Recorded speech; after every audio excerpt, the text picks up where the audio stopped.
Ah!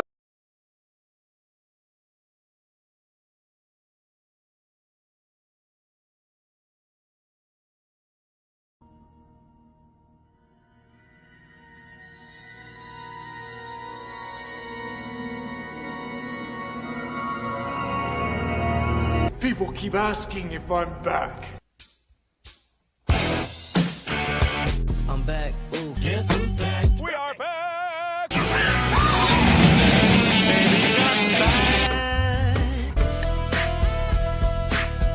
Get back. Get back. Devil without a cause, and I'm back. I'm thinking I'm back.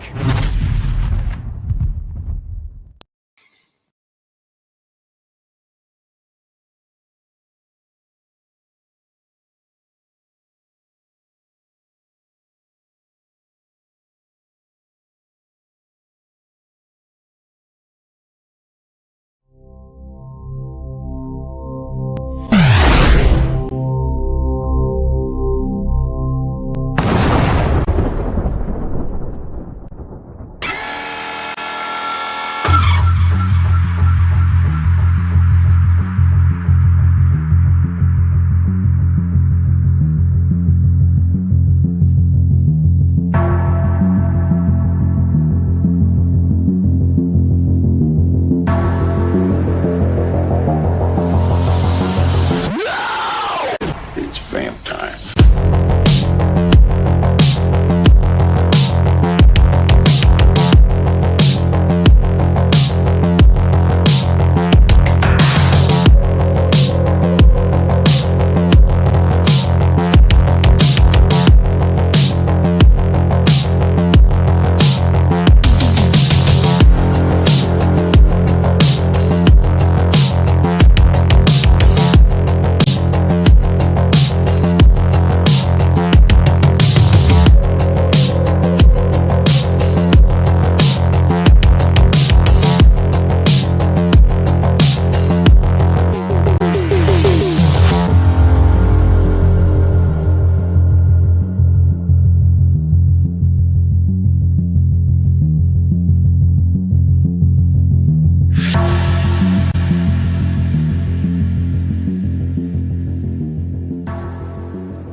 So this is fun right now. I don't know why, but hello everybody. Hopefully you can hear me. StreamYard has changed things since I've been on here last. And excuse me, it keeps turning my camera off. I don't know why it's doing this.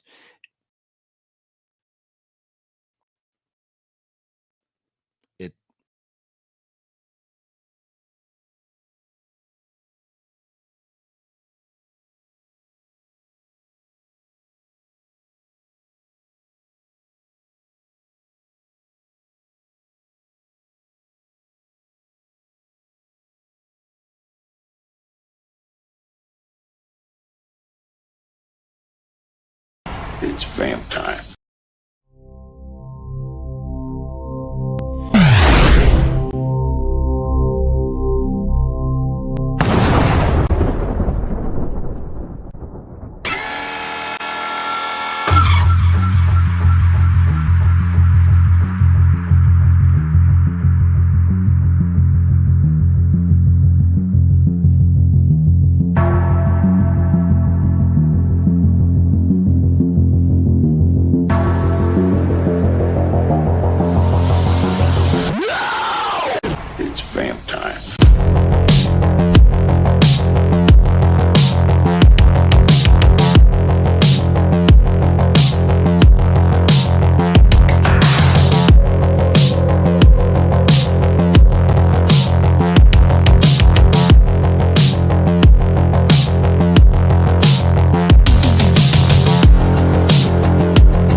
hopefully, hopefully that fixed the problem.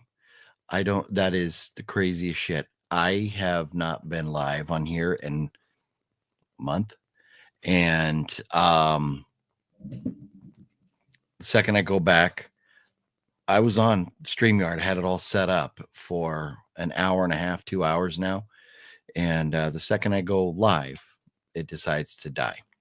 So hopefully y'all can hear me. Can somebody let me know if you can hear me out there? Would you? Am I coming through? Can you hear me? And can you see me now? Is the big question. So I'm going to carry on as if you can all hear me and see me. So forgive me for the goofiness there. But I'm not seeing. Oh, House of G fan gave me a thumbs up. Thank you very much. I will say hello to everybody here in just a moment. I'm not sure how long I will go live tonight. It depends on how long my voice and throat holds up. I am supposed to be having John Ward join me here in a few moments. And we're going to kind of check in with him, see what he's been up to, how he's adjusting to his new place and stuff. But anyways, it has been a pretty miserable month for me, and got thrown a couple more curveballs today with just different things. And so I'm not here looking for like pity party or anything like that. Just kind of explaining what's going on, what's been happening, because a lot of people have been asking. But I hope you're all very well. I hope everybody's healthy and happy and doing wonderful. For me, right now, the news I got today is that, well, a few days ago, we found out that my daughter, who's in San Diego right now, they're taking her from her ship, putting her on a different ship, and she's being deployed for 7 months. We thought that was going to happen like on the 31st. Turns out now that she's actually leaving on the 26th, so like next Wednesday. So it's several days earlier than we had thought.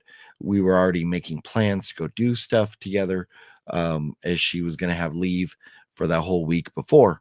So lots of things going on with that, with her getting ready to leave. We don't know if she keeps her barracks or do we have to move her out of her barracks. Does she need a storage locker? Like there's a lot of questions going on with all that. So excuse me. So with that, it's crazy trying to figure out what's going on. As far as me, the first week that I missed several weeks ago, I wound up in the hospital. I have a thing. Let me see if I can. Eosinophilic esophagitis is what I was diagnosed with. And that means my throat basically is allergic to a lot of stuff, a lot of different types of food. So now I have to be careful what I eat, as well as other allergies in the air and things like that can affect me. But I had this medicine that I'd been on for years because I've known I've had stuff going on, but it's just gotten worse. And so the medicine I'm on, I was taking 20 milligrams a day. Now I'm up to 80 milligrams a day. And then I have to be careful what I eat, how much I eat, and I have to take tiny bites because my esophagus is all inflamed and swollen, and it's just difficult, for me to swallow. And so I had food lodged in there for a day and a half, couldn't get it out, wound up in the hospital. They had to knock me out, run the video camera down my throat and push it through. And, then had me on IV. My blood pressure was like 69/34, something ridiculously low when I got there to the hospital. And so they have me on IV, EKG, all these different things. And it looks like I'm bouncing back from all that. But so I got to kind of feeling okay. And then the following Monday, my son was shipping out to go to Navy boot camp. So I kind of knew I wasn't going to be able to be live that day anyways, but I had hoped the week before to mention to you all that I wasn't going to be there because of being, to see my son ship off. But I couldn't because I was stuck in the hospital. And then so then my son ships off on Monday, and then like Wednesday I just started feeling crappy, and then I got really really sick. And then so like the last, I think maybe 2 Mondays in a row now, I'm losing track of time, but the last couple weeks I've been down and out, and compounding with what I'm dealing with my throat, um, getting sick on top of that made everything much worse.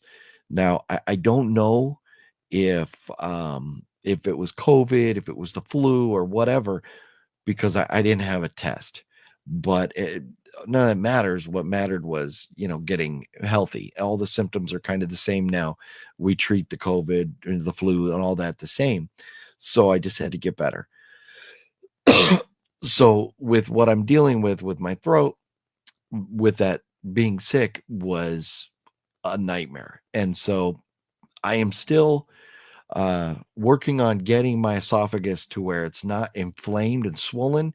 And then I have to go back to the doctors to get another whatever that's called, where they put the video camera back down your throat to kind of see how things are going. They did a biopsy on it in there, and the inflammation. That's where they came up with this diagnosis. And so now it's just, there's still, because of more tests and things to come, we'll find out more about it down the road. But right now I have doctor's appointments on the 20th, the 24th, the 30th, and then I had to cancel one because I was sick. So then I got to push that back and do that. And then I still have to get the other whatever that's called, when they put endoscopy. Thanks, Nick. I have to reschedule that, and they've been waiting for me to call them, but I've had a hard time talking and stuff, so I haven't even really done that yet. So man, I got a slew of appointments coming up and everything. So but the good news is I'm feeling much better. This is the best I've felt in over a month. It's still a little bit of a struggle to talk. My throat hurts. I feel it. But I did want to get on here for at least a little while tonight and kind of fill you in on what is really going on. But on top of this, I have like shoulder issues that I've been dealing with for a while, that I recently had an MRI on, and I am supposed to be going to physical therapy on that, and I go to see another doctor for that, because there's like, this is like a Marine Corps injury from a long long time ago. And so I've got some like inflammation. I've got a lot of arthritis in there, plus an impingement, and just a lot going on that's probably going to require surgery on my shoulder. And then I have a belly button hernia right now that I'm also dealing with. So those are appointments on top of the stuff for my throat and everything. So there's just been a lot going on lately with my health. The good news is, the positive news is, it's not like cancer or anything like that is really really life threatening. And the other good news is, the things that I'm allergic to, they told me to stop. I'm not supposed to have like nuts, like peanuts or anything like that. And like milk, which I've had been developing intolerance to lactose for the last couple of years, so I don't have too much milk anyways. But there's like a list of things that I'm not supposed to eat anymore, and so that's going to be tough. I wonder if I have that, but let's see. I'm not going to bore you with the details, but I got a list of stuff that I'm not supposed to eat anymore, which is like half my diet. So that's no fun. But anyways, so here I am. back with you all, and it's nice. It's very nice to be back and hanging out with you all here. Hopefully, a week from now, I am feeling even that much better, and we'll be back with regular old horror movie Mondays. Today, um, man, we a lot of us saw this news. It's very interesting that maybe Saw 11 is completely canceled. We knew we were supposed to get Saw 11 last year, but then it got pushed back to this September. And I think it was supposed to come out like September 27th. And now there's rumors going around that the new Saw movie is completely dead, and that maybe it's there's an impasse between the producers, and so we might not. I thought it were already. I thought they already shot it. I thought production was going. I don't know where it is, but they haven't given us anything in a long time. I did look at the Saw Instagram page today to see if there was any news or response from them. And when I looked a little while ago, there was nothing. Let's see here. Yeah, no, they only have things about the Saw 20th anniversary, and then stuff from Saw X. So as of right now, I think we have to kind of go with the idea that Saw 11 might not be happening. And the concern is, one of the articles that I read said that part of the problem is Tobin Bell's age and his ability to do the jigsaw role is becoming an issue. Well, I'll tell you, when I saw Tobin Bell at Creep I.E. Month and a half ago, he looked great. Um, I think he could have done it. I don't know what the issue is. He didn't let on at all that there was any issues with the movie. Who knows what's going on with it? But I'll read you a little bit from, and it's like, I think they copied and pasted this article on a couple different websites. So you could probably find a lot of this information out there, different places. Oh my God. I'm looking. I don't know what's going on tonight. There's something in the air. Hopefully I'm not freezing up, but I'm looking. I just got the notification my internet was having issues. There are storms going on out here. It's St. Patty's Day. But I mean, this is Southern California storms. What the hell's going on? I don't know what's going on with my internet or anything. This is I'm like jinxed today. Maybe I shouldn't be doing this. And I'll tell you what. Well, let me get into something else in a minute. Let's finish talking about Saw first. So I'm not going to read the whole article, but it says there was originally a release date of September 27th, 2024. But then it was said the producers and Lionsgate had decided to take a little extra time, and Saw 11 was pushed back to September 26th, 2025.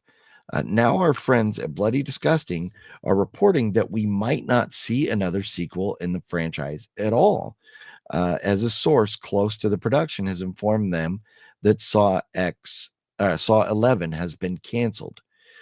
According to the source, they said it's totally dead. It's 100% over. It's been almost a year now. The source added everything went sideways in January of 2024. The producers started fighting. One producer attempted to plow forward with the film, but the other put up roadblocks and brought the whole thing to a halt. No one at Lionsgate could smooth over the disagreement.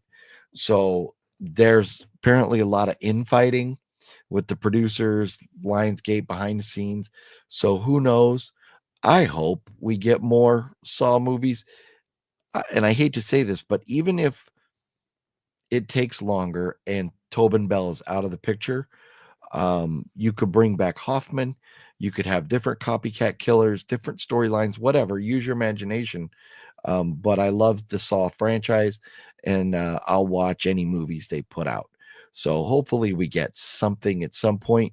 But for right now, Don't go buying any advanced tickets to see Saw in September because I don't think it's going to happen. So that is the big concern right there. Man, there was something else I was thinking about talking about there, but I forgot. Anyways, let me say hello to everybody. I haven't done that yet. And then when John gets here, we'll get him in, kind of talk to him, see what's going on with him. But after I say hello to everybody, I'll tell you about some of the movies I've seen lately. Because one thing being sick, when you're parked on a couch or laying in bed or whatever, you got nothing but time to sit there and watch movies. So I'll tell you a little bit about what I've been watching lately. Masashi, what's going on? Gonzo, how you doing? How's the G fam? What's up? Antonis, Gale, Nick B, what's up? It is indeed. Let me give you a proper vamp time. It's vamp time. Oh yes, it is vamp time indeed. Let's see here. Where were we at? El Stupido. What's up? Hey, brother. Glad to see you back. We missed you. Hope you're good. Love you. Well, thank you very much. Appreciate that. And I'm doing what I can. Voice is going to be a little raspy here. I apologize about that, but I'm trying to stick it out and have some fun with y'all this evening. Brian Sanchez, what's up? Liv, how you doing? Gonzo, yeah, no nuts. Nuts are out of the picture. Daniel, what's going on? How you been? I've been trying to get healthy, and as you could probably hear, I'm not quite there yet. Jordy, how you doing? Mr. Bones, finally saw Companion tonight on digital. Have you seen it? Yes, I have seen Companion. I thought that was pretty good. And in fact, it's funny because you have Jack. Oh, what's his name? Man, just another movie. Look, Fluffy's here talking about Turtle Time. Fluffy knows that we love when he tells us how much he loves turtles. But hold on a minute.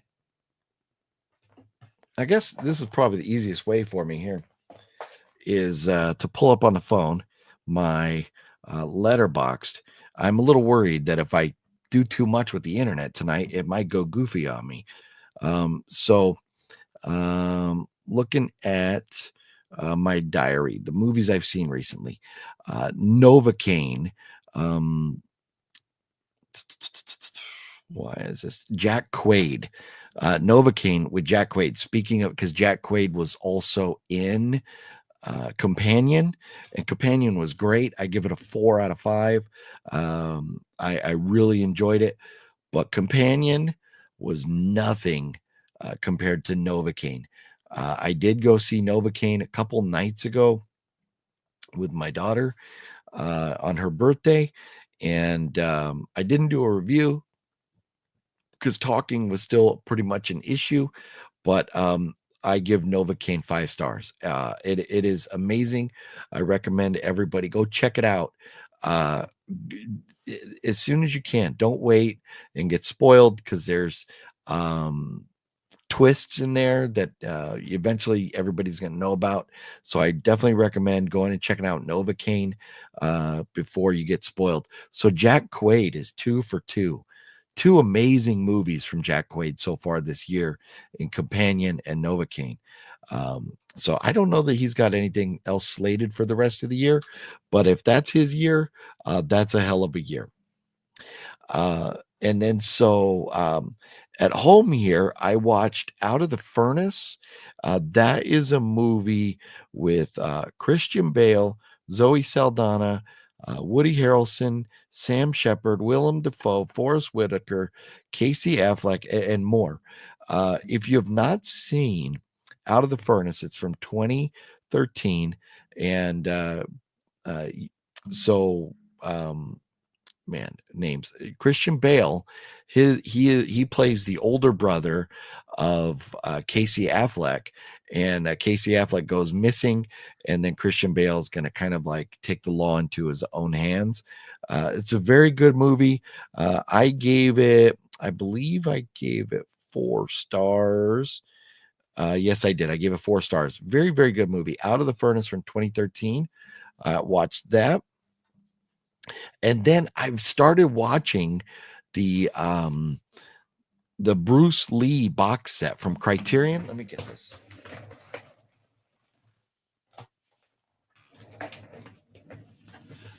I think we all know about this by now. Bruce Lee box set from Criterion came out a few years ago.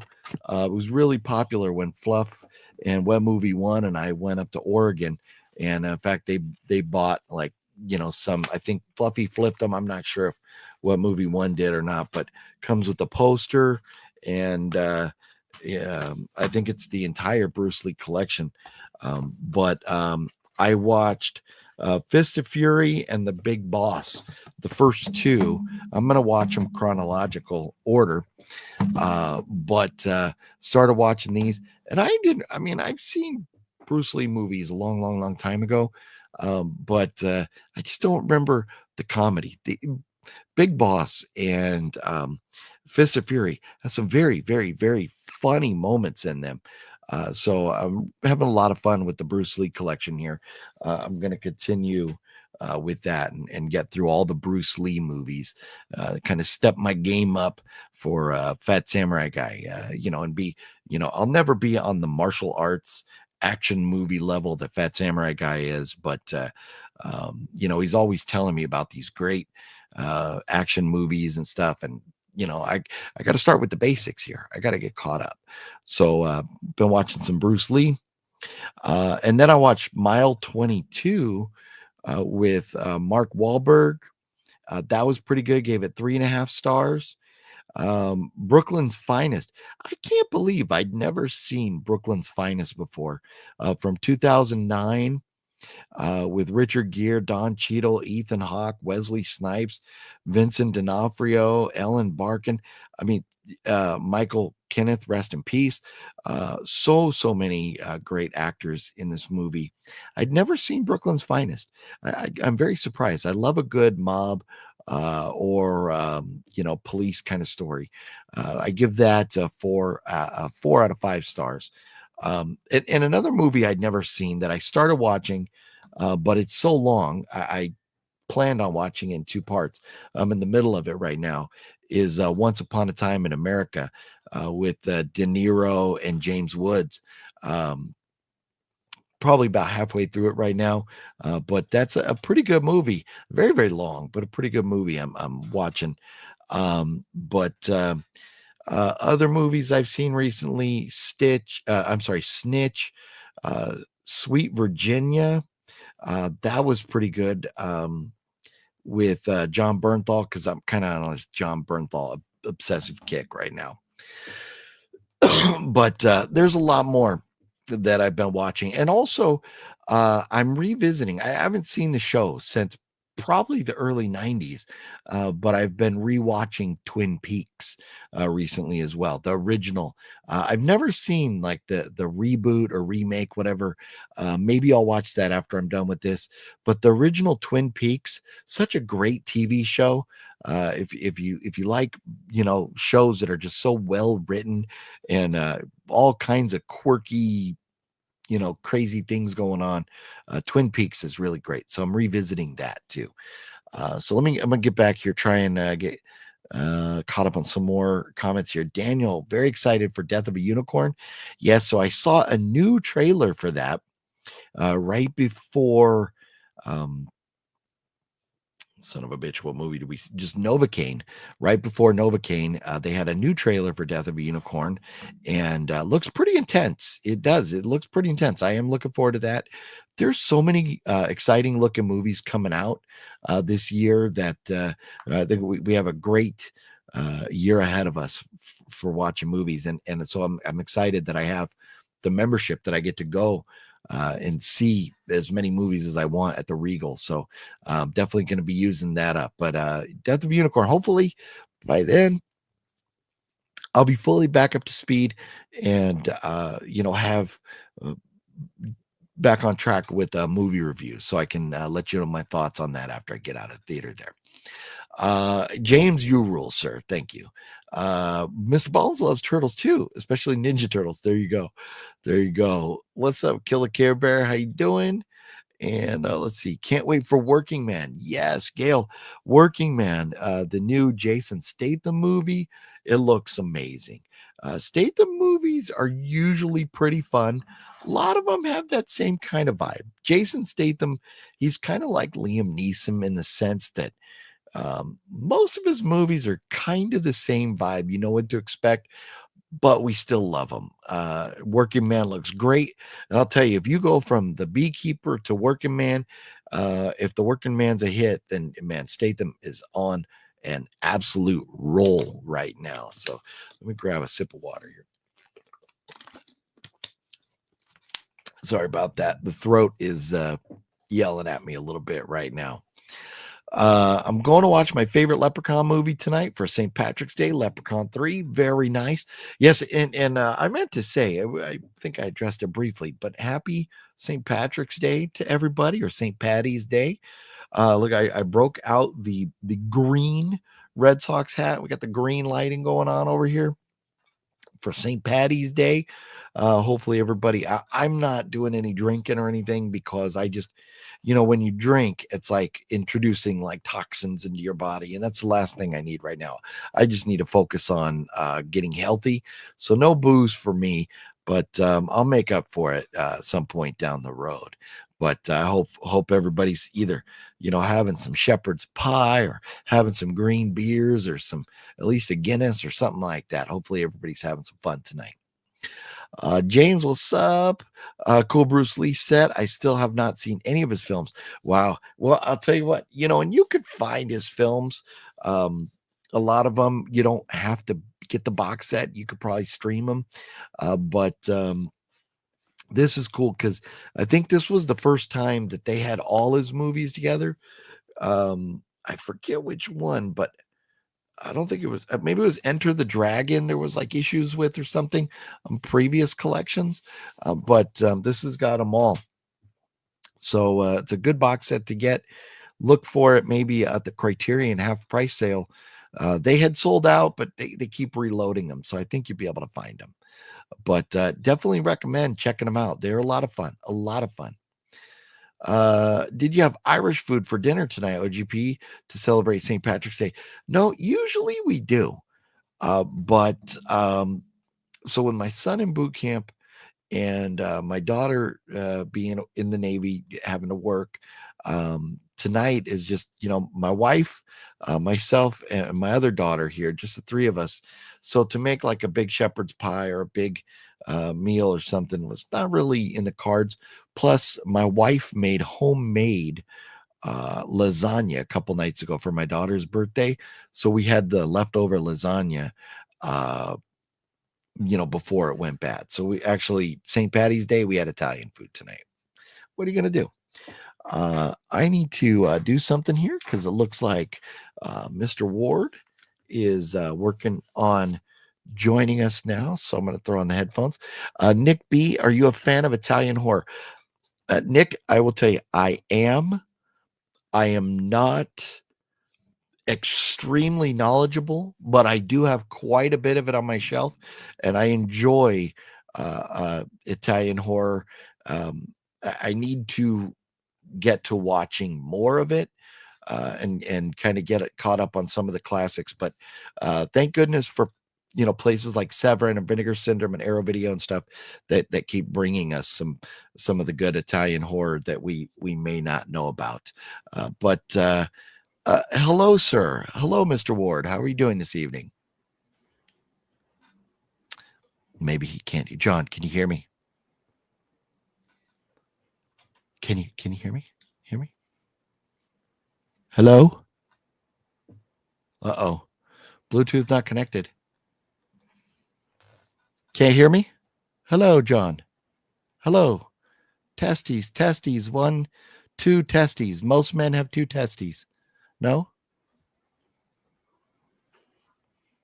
I hear you. I hear you, John. Or I hear a noise in the background. Let's see. We'll keep John right here. Let me see if I can. Did the doc tell you to cancel your Diet Coke? No, that's surprisingly enough. That's one thing that's not on the list. I was kind of surprised that Very. they didn't tell me. Oh, hello, John. How are you doing? I'm fine. How are you? I'm here. I'm alive. My throat has seen its better days, but I'm doing well. Let me so responding to House of GFam asking if the doc canceled my Diet Coke. No, so I'm supposed to avoid milk, which I have to ask them if that means all dairy products like cheese, because man, life without cheese, is that life worth living? I don't know. Love cheese. I know. Yeah, me too. I'm supposed to avoid wheat. Like, oh my God, I can't have a sandwich anymore. Supposed to avoid eggs and all types of fish, including shellfish. Supposed to avoid soy, peanuts, and any type of nuts from trees. But not What nuts from other men. there? Yes.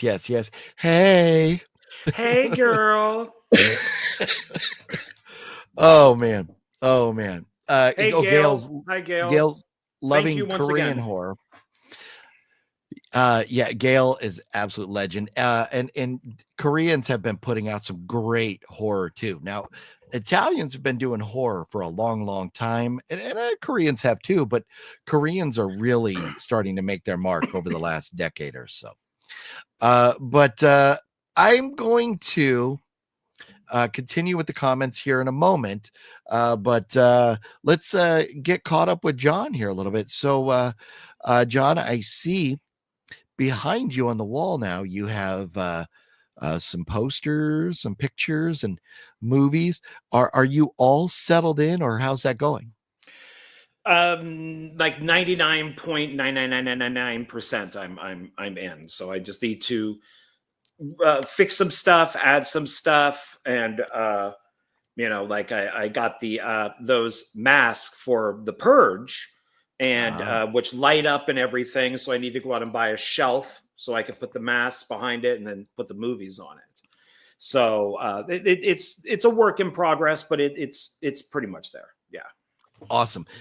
I recommend for your masks, you can buy these things at the store. They're just a couple dollars, and the masks sit perfectly on there. That's what I have my my Jason Voorhees mask on up here. And they just sit right on there perfectly, and you could display them rather than having to put holes in the walls and hang them up if you don't want to. Okay, that's a good idea. Walmart has these, and you could fit them like on the bookshelves behind you or something, kind of like I have. I don't know if this is going to work so well, but because of the lighting, I don't think it's up there, but you're gonna have a hard time seeing it. But anyways, a thought as far as for displaying them, you could get something like that, just a couple dollars at Walmart. So there's that. Oh, one other thing I do want to mention really quickly before we continue, John, is that Balzer, if you're watching, I did all of this stuff started happening in my life right after that live stream. And Balzer, I still have your bumper sticker here. I haven't forgotten about you. I will be getting this in the mail to you very, very soon. I promise.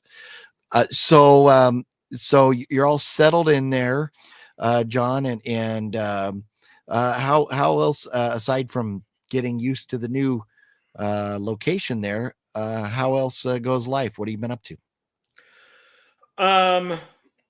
My leg hurts. That is causing me a great deal of pain. I went to bed fine and woke up. I rolled over on my leg and kind of yelled. And I don't know what's wrong with it. It is now going down to my calf. So I went to urgent care, and they wanted to charge me $210 because I had not met my deductible yet. So I said no, thank you, and left. So that's still hurting. But otherwise, everything is okay. Everything is fine. Work is good. There's always that constant threat in my brain that I'm going to get fired and lose the apartment.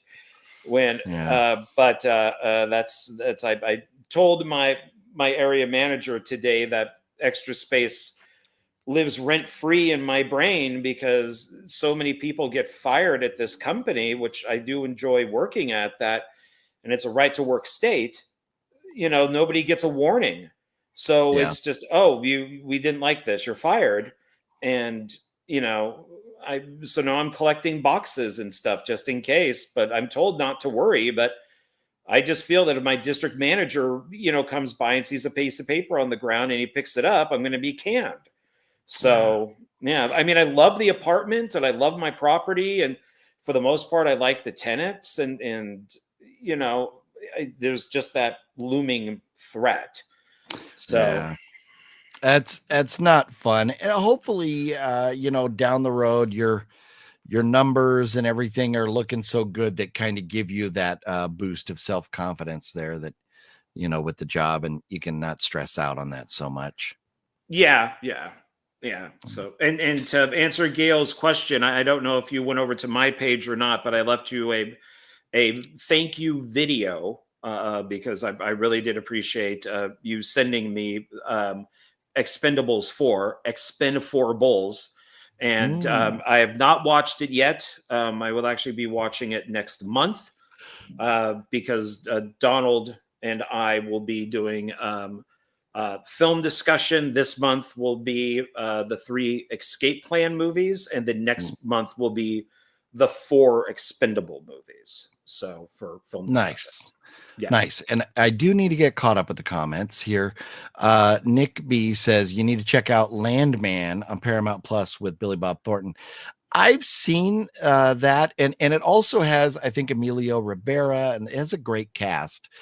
It's just another one. I think I'm gonna wait for them to get through the first season and then maybe check it out. Or can you already see the whole first season? I'm not sure, but that's one that I just I didn't know if I would want to wait week to week for that, because right now, I mean, Dexter just wrapped up, so we're waiting till the summer for the next one. But Reacher is going on right now, and what's the other one? And Daredevil, which, oh my goodness, Reacher and Daredevil both have been phenomenal. We'll talk about those more in a minute. But Stacy's in the house. What's up, Stacy? Let me just let's see. Stacy said she's been sick for 5 days and it's her birthday. Bummer. Well, happy birthday, Stacy. I'm sorry you're sick on your birthday. It's going around, man. Everybody, everywhere, either you're sick or somebody that's been sick lately. So just stay strong, try and get healthy, and hopefully you have somewhat of a decent birthday. Sorry you're sick on your birthday, but I do wish you a very happy birthday, Stacy. Daniel says, I'm really excited. Oh, sorry, John. Yes. John wishing Stacy happy birthday as well. Daniel, really excited for Supernatural cast. Join the boys season 5. I've been watching Supernatural. It's a great series. Daniel, my daughter keeps telling me to watch Supernatural. I got to get there. I got to check it out one day. Have you ever seen Supernatural, John? I think one episode. Jonathan Moody is really into it, but and I'm surprised that it's been going on for like 15 years or something. I thought it was like a 2 or 3 season thing, but I've only watched like one episode, so it seems to be very kind of like OC type of thing, or WB, or so. I no, so no, I haven't watched it. Okay. Brian says the movie theaters, I seen The Monkey, Hard Eyes, and Companion all last Sunday. Good review. Well, thank you, Brian. 3 great movies right there. Hard Eyes, Companion, and The Monkey, all phenomenal. Stacy's been watching Leprechaun movies. Great way to spend your holiday here. Boil cinnamon sticks in hot water and drink it. Always helps my throat, or maybe a hot tea. Get better, man. Well, thank you, Killer Carver. You have tried different things, working on, listening, doing what the doctor said and stuff, and it is getting a lot better. But I've heard that about cinnamon sticks before. Larry, what's going on? How you doing? I see you're feeling better. Guess my prayers worked. Thank you for your prayers, Larry. I appreciate that. John was nice enough to send me some good prayers too, and I think Thoughts and prayers. Yes, the thoughts and prayers, and I think it's all the love and support has been helping. Italian food is way better than Irish food. Yeah, Irish food, the problem is so limited, but I'll tell you, shepherd's pie, man, that's right at the top of my list. I only eat Irish food once a year. It's not very. I'm not a big fan of hot cooked cabbage. John, are you a cabbage eater? No. Yeah, no, not a. Now, see, if you go to King Taco, Mexican restaurant chain in Los Angeles, on their sopes, they use cabbage on there. Cold cabbage is fine as like an alternative to lettuce. Cooked cabbage, not a fan. Let's see. Oh yeah, and so there you go. So now I'm kind of getting caught up to where you were saying hello. To Gale. Yeah, I'm sorry. Yep, I'm trying to get caught up with everybody. Cheese is life. Yes. LOL, John's a comedian. First time being sick on your birthday. That sucks. That sucks. Let's see here. I'm gonna kind of. You're on spring break from work this week too, and you're sick. Bummer. Okay, let's see here. Oh, Christian's in the house. What's going on, Christian? How you doing? Christian. Oh, look at this. Going to Vegas next month for 3 days. John, one of the associate producers on Desert Fiends 2, doing 2 days in that. We need to get together sometime in the 3 days. Well, that's awesome. Hopefully, maybe whenever you're going to be out there in town, fill me in on those dates and I'll try and come out, and maybe I can join you and John for like a meal at Denny's or something like that.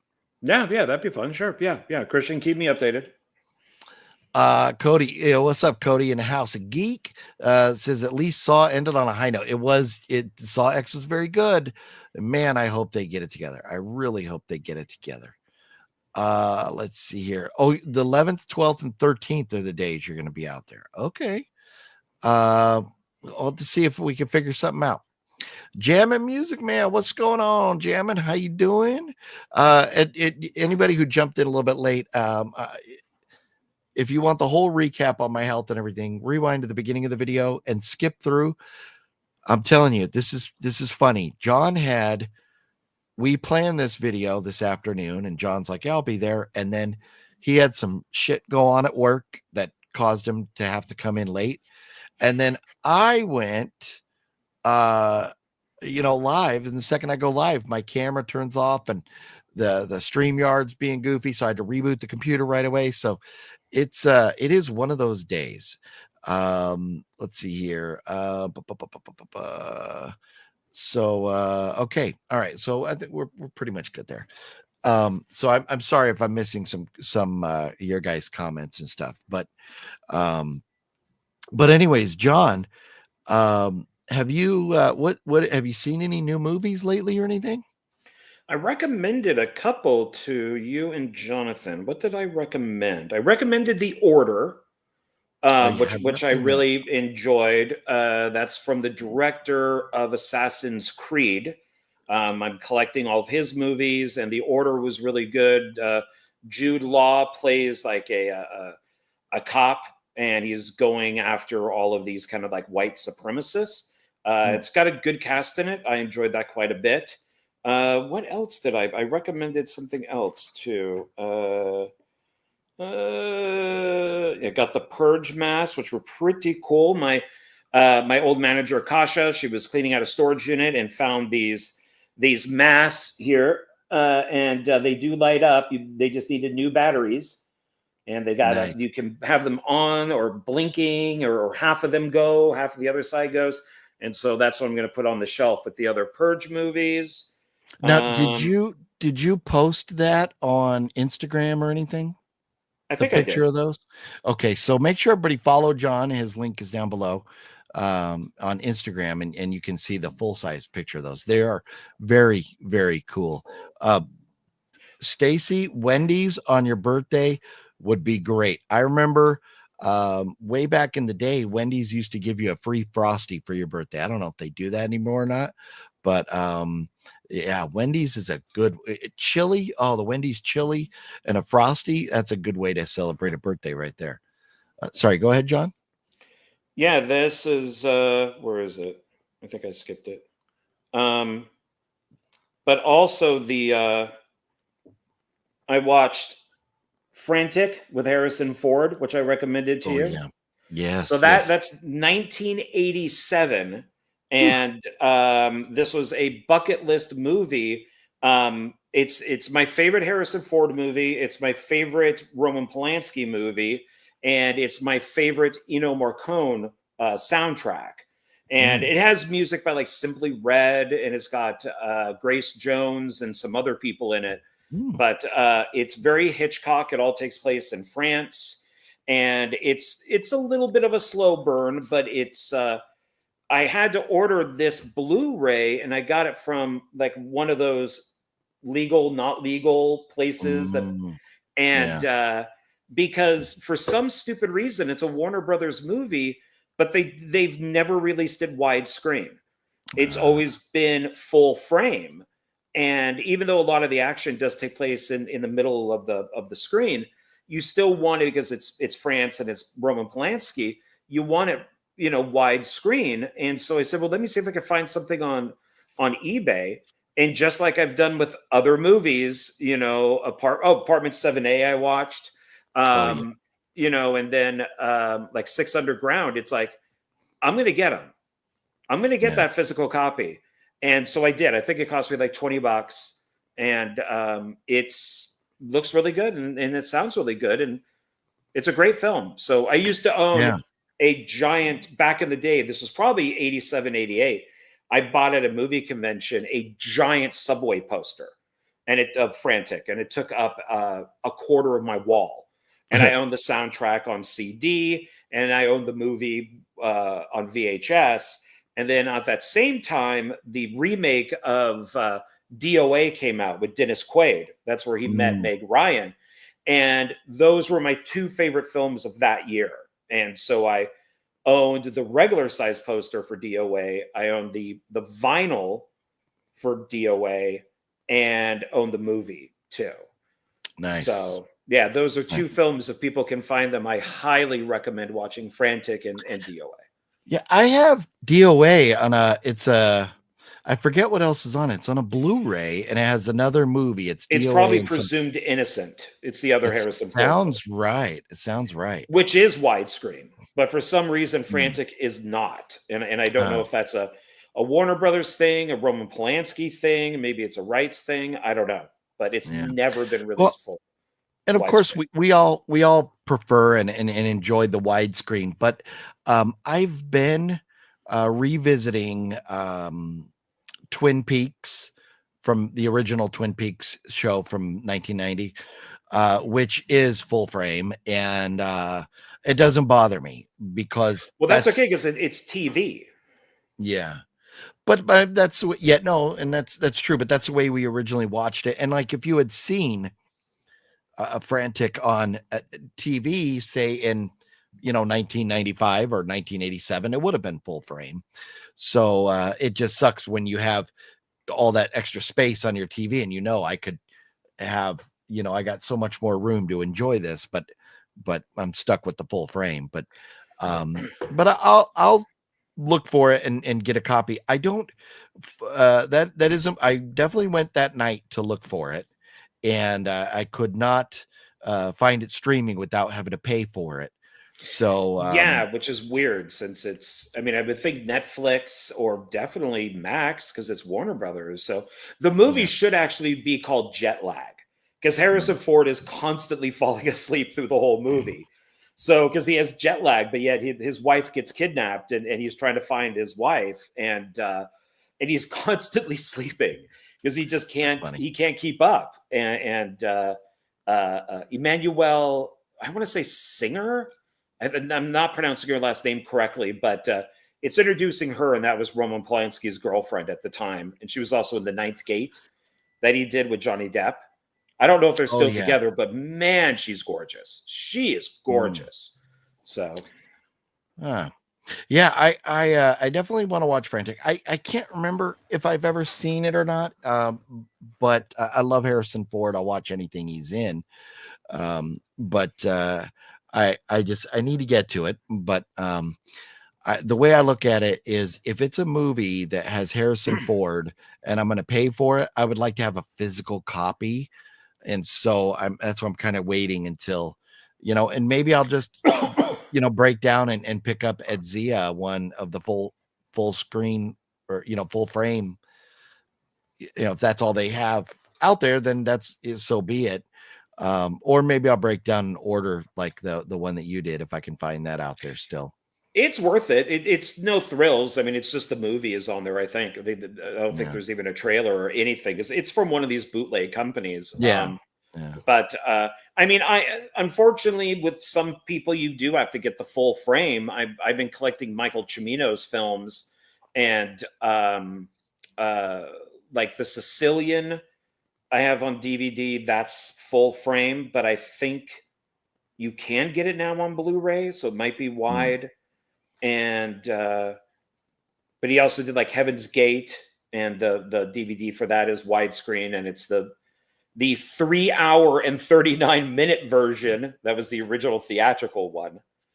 So wow. Some things you just it's unavoidable, unfortunately. Like I watched Fortress and Fortress 2 Re-Entry with Christopher Lambert, and which are the I thought it'd be fun to watch those, since Donald and I are doing the escape plan movies, because it's him escaping from prisons. One's in space and one's underground. And unfortunately, the first Fortress film is full, it's full frame. Yeah. So it's Stuart Gordon directed it, so it's got his style. So it would have been nice having it widescreen, but it's the second one is widescreen, but the first one is not. And I checked because I wasn't going to buy it, but it's the only way of getting the movie is full frame. Yeah, to me, I get it, but if it's a movie I love, I'll make the sacrifice, but you would think by now most movies would have been released one way or another and, widescreen, but what are you going to do? I want to mention, Stacy says Saw X was good, but it was so over the top for some of the kills. I had to close my eyes. I don't want to see that again. Yeah. The Saw movies are definitely not for everybody. They can be tough to watch.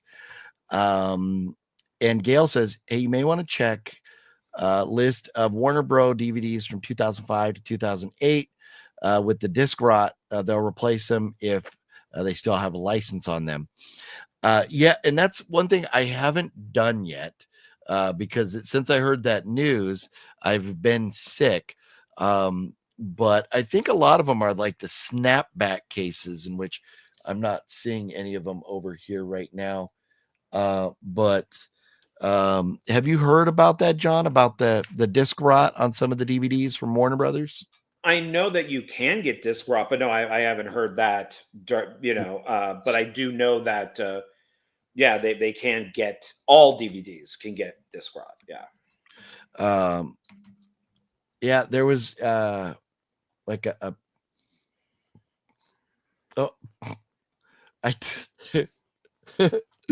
I went to Google disc rot, but I typed in dick rot. Been there, done that. You don't want the dick rot. Just get some penicillin. So the article says your DVDs are dying, and it's got nothing to do with streaming apps. DVDs might be a thing of the past, but if you're someone who kept your collection, you'll want to check if they've fallen victim to disc rot, especially if they are titles distributed by Warner Brothers Home Entertainment.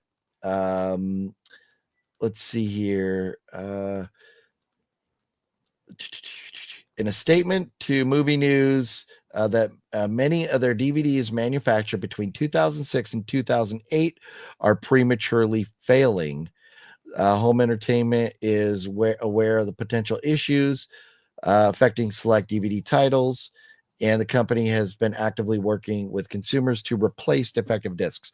So I guess it's maybe a time to go through our collection and look and see while they're still offering to replace them. Sure. So we may have to do that. Gotta go. See you later. Stacy, have yourself a happy rest of your birthday. Sorry you're sick. Get to feeling better soon, okay? Steve Mayers, what's up? How you doing? Happy St. Patty's Day to you. And Michael McNally, what's up? How you doing? So yeah, I in those movies, I have put on the list of movies I want to check out. But now, have you seen? I missed a couple weeks worth of movies in the theaters because of being sick. Have you seen anything in the theaters recently? I think Monkey was the last one. Okay, which I love that. And your thoughts on the Monkey? Oh, I love the Monkey. I mean, I love that we got a little teaser trailer at the end for Oz Perkins' next film. So I'm excited about that. But I've loved all of his movies. I don't think The Monkey is his best film because I think that I was I hated The Black Coat's Daughter, rewatched it, saw Longlegs, loved it, and then went back and rewatched Black Coat's Daughter, and now I love it. So I'm a little on the fence between Black Coat's Daughter or Longlegs being my favorite film of his. But I do love The Monkey. I think it's the most accessible of his films for more of a general kind of public. Yeah. So I would highly recommend that movie, and then people go back and watch his other films. Okay. Yeah. And so for me, I do think The Monkey is his best because there's so much action all the way through. Where you're right with Longlegs, Black Coat's Daughter, they can be very slow, and you have to really, really pay attention because if you miss something, the movie's not going to make sense. So, but with that in mind, they're very well put together movies. And then, so was The Monkey his fourth movie? Because was it Gretel and Hansel, right? Yeah. So that would be, so that must be, his fourth film. But he's also a writer. He's written a lot of movies, and a lot of them he's also starred in. So he's out there. He's done a lot of stuff, and a lot of. So and for me, I think it's great because he is Anthony Perkins' son, and I don't think anybody looks at it that way. I don't think like, oh, can he live up to Anthony Perkins? I don't think they see it that way at all. I agree. And if they did at one point, I think he's moved out of that shadow for sure. Yeah. Excited to see what that new movie is that we got the teaser for at the end. That'll be, I'm sure it'll be another great one when it comes out. So I saw The Monkey, and then, what else did I see after that in theaters? You did see Companion. I remember that. Yes, and that one was also good. Going back. Okay, so and then I did so Hard Eyes and Love Hurts. So Hard Eyes I give 5 stars. Love Hurts 1 star. Now, have you seen both of those? Well, I saw Love Hurts with you. Oh yeah, that's right. And I thought it was garbage. I thought it was awful. And then I went onto YouTube to look for reviews, and pretty much everybody has said the same thing, that it's not a good movie. And but Hard Eyes I really enjoyed, and I'm curious if they do a sequel, what they would do. Since it kind of, not to give it away, but it's not like you could take the killers from Scream 1 and put them into Scream 2. So so it's going to be interesting if they follow that same route with definite Scream vibes. Yes. And but I hope they do more, because I thought it was so well put together and it was so fun that I kind of do hope they do more. And who knows? I mean, maybe you go the Scream route, and rather than having it about Sydney, maybe it's about this couple, and maybe maybe one of the two in the couple of the gets killed off, or maybe both of them survive or whatever, and you make the sequels about that couple. I mean, you could do a lot of different things with it, but Heart Eyes was great. And so then trying to see what else I saw in theaters recently. And Jack Quaid has been out there quite a bit. So I mean, which I think is great. So I've become a big Jack Quaid fan. Novocaine and Companion, those two. Jack Quaid is 2 for 2 this year. And Novocaine, I give 5 stars. I have to see that. Yeah. Novocaine, The Monkey. Man, there's some good ones so far this year. And I always I liked Jack Quaid, but it was okay. He's Dennis Quaid's son, and he's fine. He was okay in Scream, like Scream 5, and then all of a sudden he popped up on Red Letter Media, and it's like, wait a minute, this guy is just in the #1 movie in America, which was Scream 5, this huge film, and he shows up on a YouTube channel. Yeah. Because for anybody out there, if you don't watch Red Letter Media, you really should. And now he's like a regular kind of guest, I guess, that now whenever he's in the area, and they do this stuff for free, like Patton Oswalt is on there and a whole bunch of people. Culkin is on there. What's it? The Culkin from Home Alone. But with Jack Quaid on there, he's now become like a regular. And boom, all of a sudden I became this massive fan of his, because to me, that is so cool that you can enjoy this YouTube channel and then become a guest on it. And you're just there to have fun. Yeah. And that's it. He's not really, or a lot of the people aren't promoting movies. They're not, it's just, we like the show. We want to be on it. Yeah. And now I'll watch anything that he's in. Yeah. Well, and honestly, before, even with Scream 5 he was in, right? Yeah. Like because I hated Scream 5. I thought he was fine, but I hated Scream 5. But he was, take him or leave him, until he showed up at Creep I.E Con. And he was there at the same time that Rose McGowan was there, and everybody was so focused on Rose. But Jack was such a friendly, down-to-earth, just a cool guy in person. And I mean, when you're talking about coming from Hollywood royalty, so many of these child actors or children of these megastars, they're not approachable. And not, I don't want to knock Jamie Lee Curtis at all, but Jamie Lee Curtis is not down to earth and approachable like Jack Quaid. She is very opinionated, rightfully so. Have your opinions. Yes. but she is she's just not gonna, if you're passing her on the street, she would be the kind to be like, I've got to go. Where Jack Quaid, I think, would probably stop and shake your hand and say hello. That's just the vibe. Yeah. I would be more interested in meeting Jack Quaid than Rose McGowan, who is just a giant pain in the ass. So it's just like I would not be interested in meeting Rose, unless they get her to sign a Scream poster, maybe. But that's about it. Well, and so I had the picture signed by Nev Campbell already, and it was the two girls there together. So I needed Rose McGowan on there. Sure. But I got to tell you, in person at the convention, Rose was a sweetheart. Maybe she's a handful on set and stuff, but in person, she was very polite. She was willing to just, come take pictures, come around the table. And,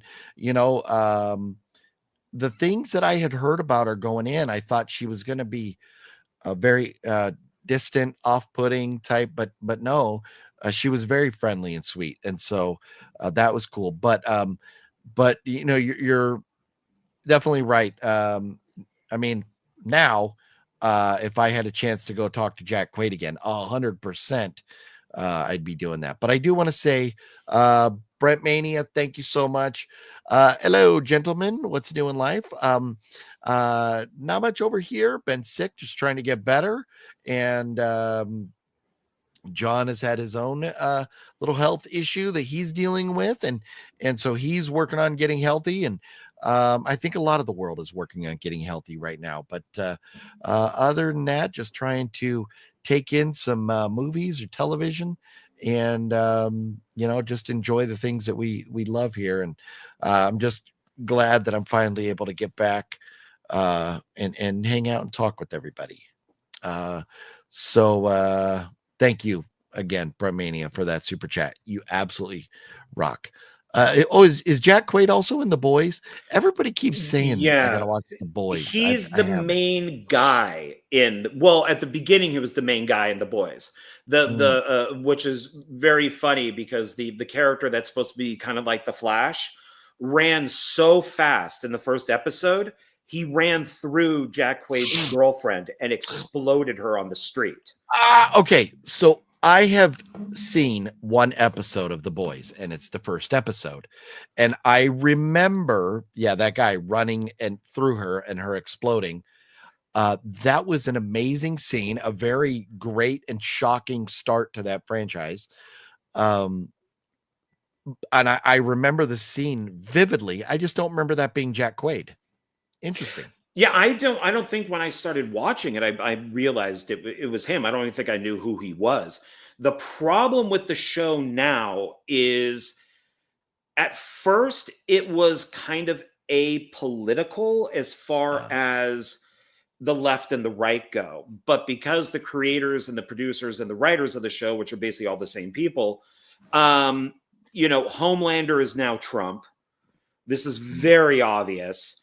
And it's now has more of a political agenda behind it, which has turned off a lot of people. I've been okay with it. There is a spinoff of the show, which was not bad, but I think it's still, I still like the show, but it's like, okay, we get it. Orange Man bad, and now you're going to make this guy who's basically Hitler, to a degree, but also Trump at the same time, be like the main villain of the show, who's one of the best characters in the show.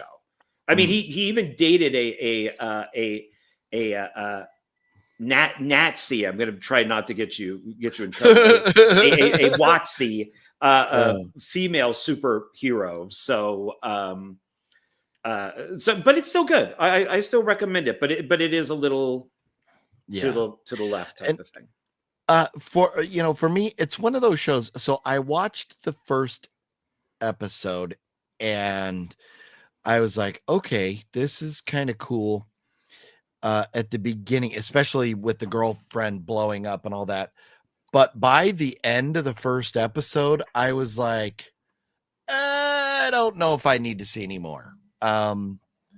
Where they were going with the girl, you had the guy who was obviously being like sexist and mistreating the girl, forcing her to do things, and I was just the Aquaman character, so I was like,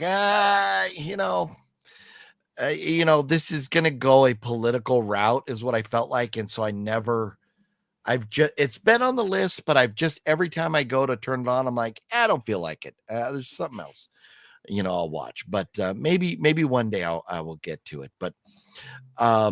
But so I've been over the last month or so, been trying to get caught up on some franchises, things that I've ignored and stuff. One of them being The Matrix. So now I've seen the first two Matrix movies. They're okay. They're not my favorites. I think I gave them both like 3.5 out of 5 stars.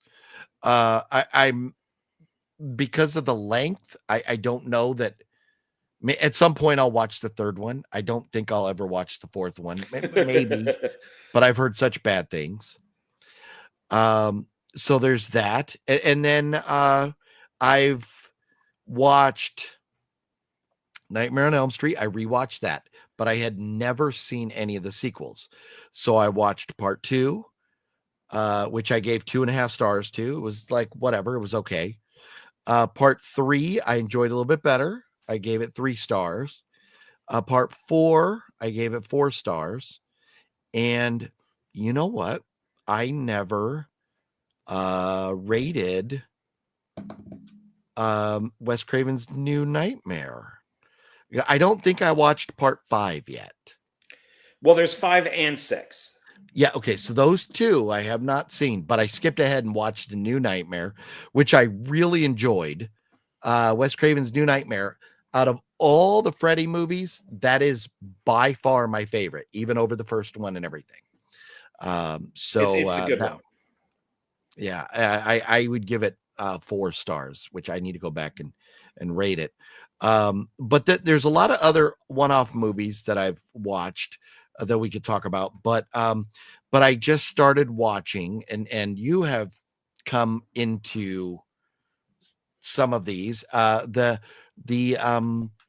Bruce Lee collection.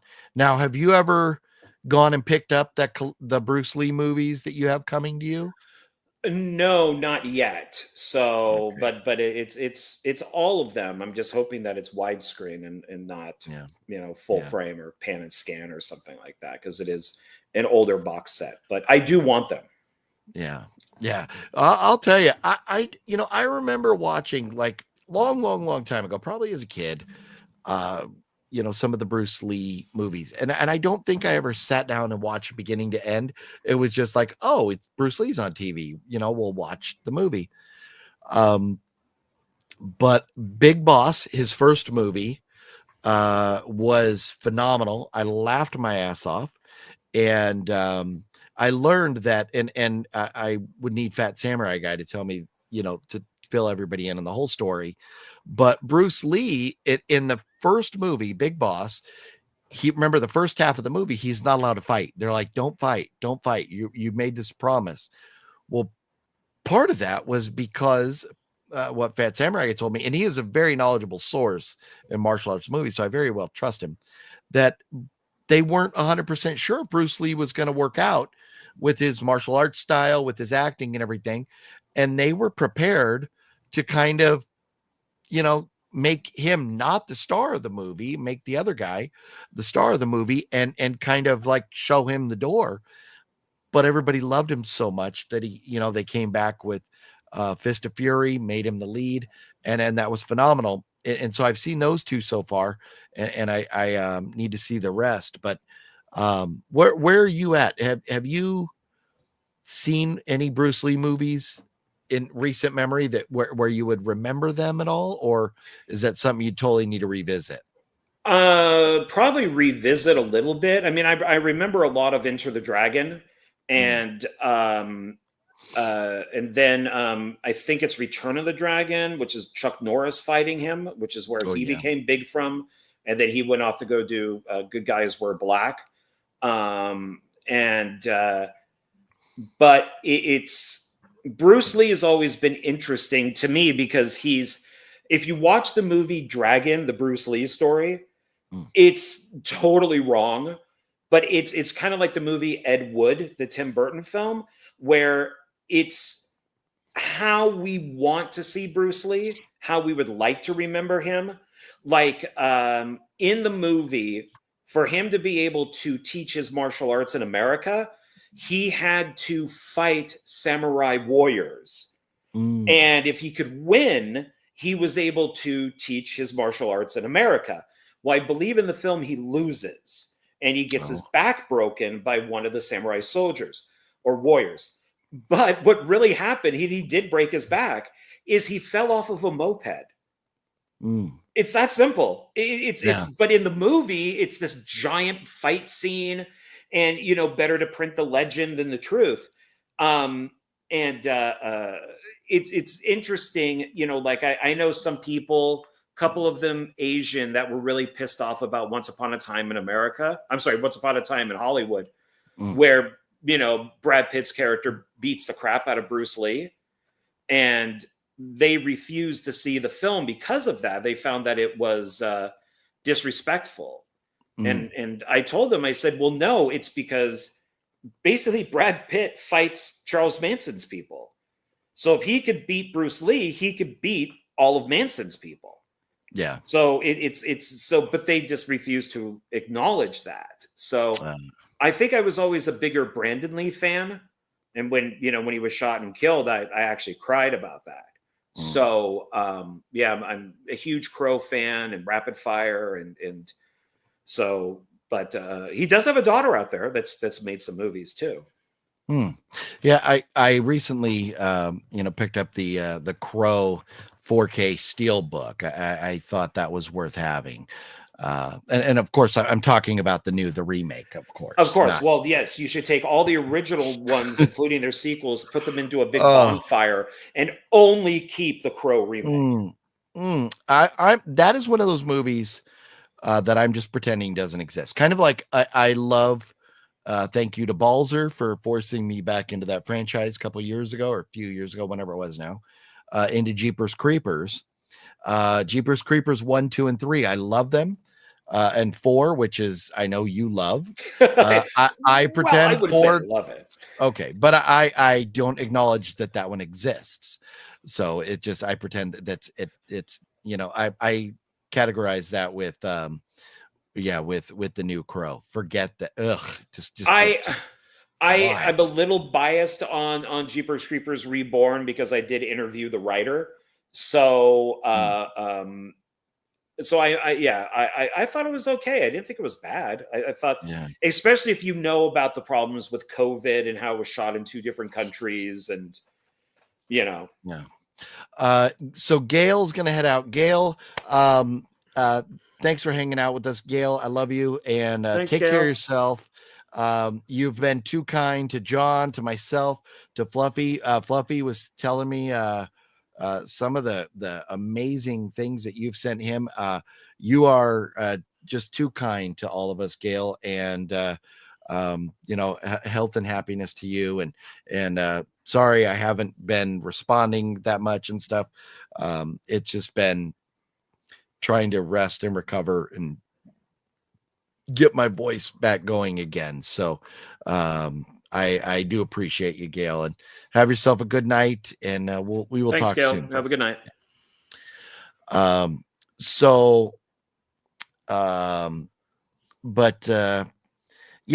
I think maybe it would be fun. Maybe we can try and schedule this. I'll see if I can get Samurai to join us, and maybe after you get your movies and we go through and watch them all, maybe we could do like a Bruce Lee review, because he doesn't have that many movies. What is there, 5 total or 6 or something? It's not that many. Well, and somebody, one of your guys here mentioned Game of Death. That's an interesting one because Bruce Lee's only in like a small portion of that because he died. Because he died right after he did Enter the Dragon, and then they started shooting Game of Death before he did Enter the Dragon, and then he died because he was going to do Enter the Dragon, then finish Game of Death. So there's doubles in there. There's scenes, outtakes from other movies. There's people who look like him that are sitting in front of a mirror. And, we're talking the 70s. So it's got this weird Bruce Lee face in the mirror. Oh, yeah. Where they took like his picture and moved it over. But Game of Death is a good one. That's the one with, Kareem Abdul-Jabbar. I think I'm saying his name right. Oh, okay. He's in that with the famous fight. But it's, the ones that interest me more than Bruce Lee are the Bruce Lee ripoffs. Bruce Lee fights from the grave or something like that, or the clones of Bruce Lee. Yeah, and there was some boutique label, I don't know if it's Seven or Vinegar or something, that put out a while back like I think a box set, or there was going to be a box set of those movies. It was like the best of the the like knockoff Bruce Lees or something along those lines that I'd love to see. Now, I did try and watch Oh man, what was that movie I tried to watch and I turned it off? Not but Bruce Leroy. What's that Oh, called? The Last Dragon. The Last Dragon. I got 30 minutes in and it wasn't for me. I turned it off. It was too over the top, trying to be too funny. The Bruce Lee movies are funny. Like at the end of Fist of Fury, when he's having like the final fight against the boss guy, he he goes and he punches the guy and he has like chips in his other hand. So he like punches him and then takes a bite of his chip. It's just fucking hysterical. It's little subtle things like that that are hilarious more than the over the top, like, I'm gonna get you, sucker. Like all that, the jive talking and all that from Last Dragon. It wasn't for me. I didn't care for it. But I think some films are of that time, and maybe Last Dragon and some of these other ones are it. Because I remember, Mr. Cliff Macmillan of Scream Factory. this name dropper over here. That's right. When we were working together, we played that, and we really Hmm. enjoyed it. But maybe seeing it today, it wouldn't be great because it was a sleeper. Nobody came to it. And then Yeah. all of a sudden it was 2 people here, 3 people there, 10 people. And then we were, kind of like what we did with Karate Kid. It just, nobody cared at the beginning.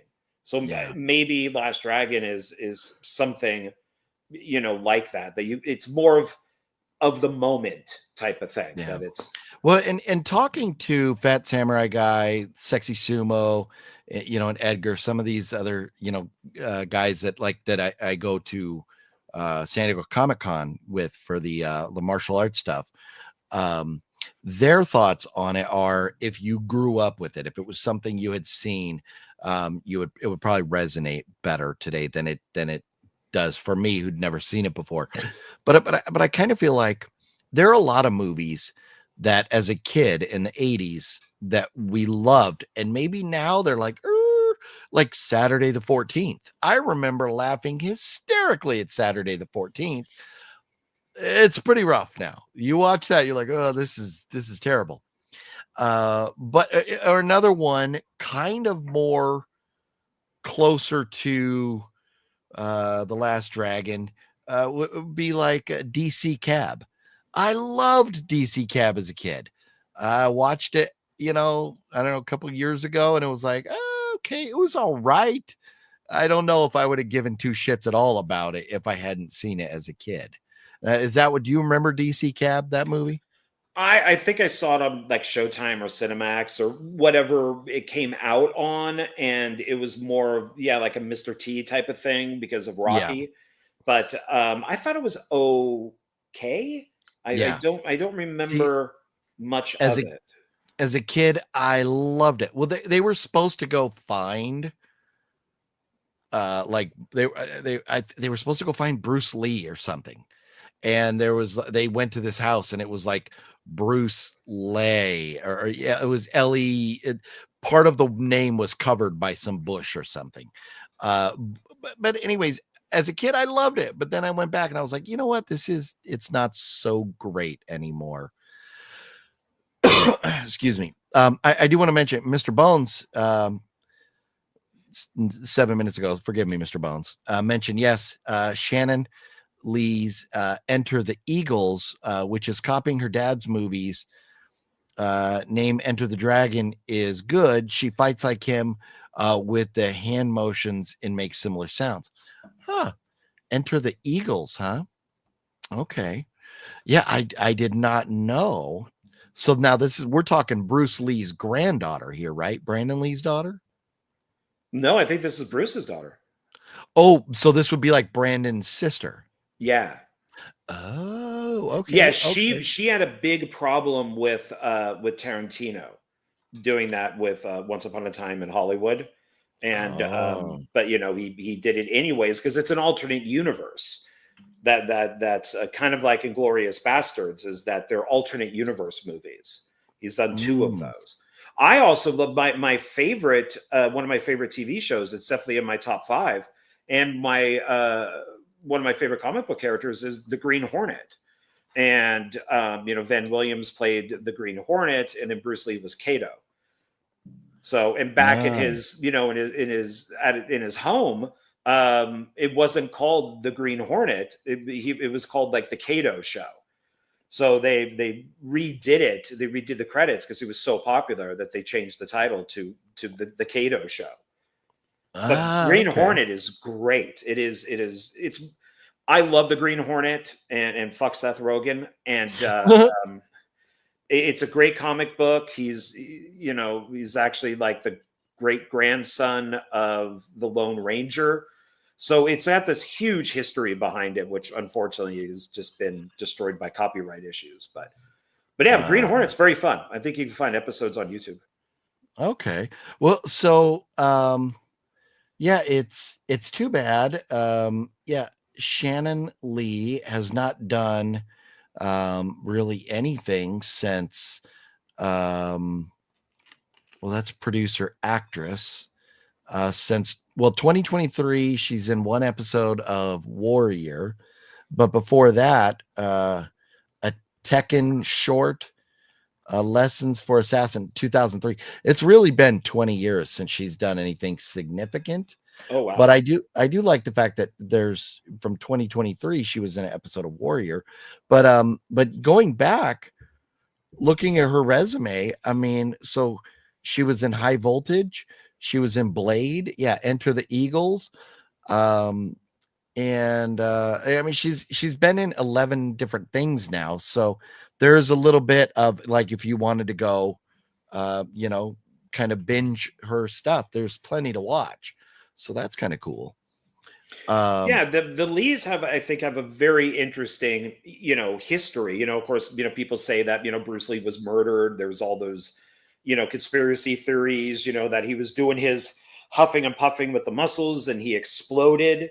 There's ones that say that, because he didn't have permission to teach his martial arts over here, that they killed him because of that.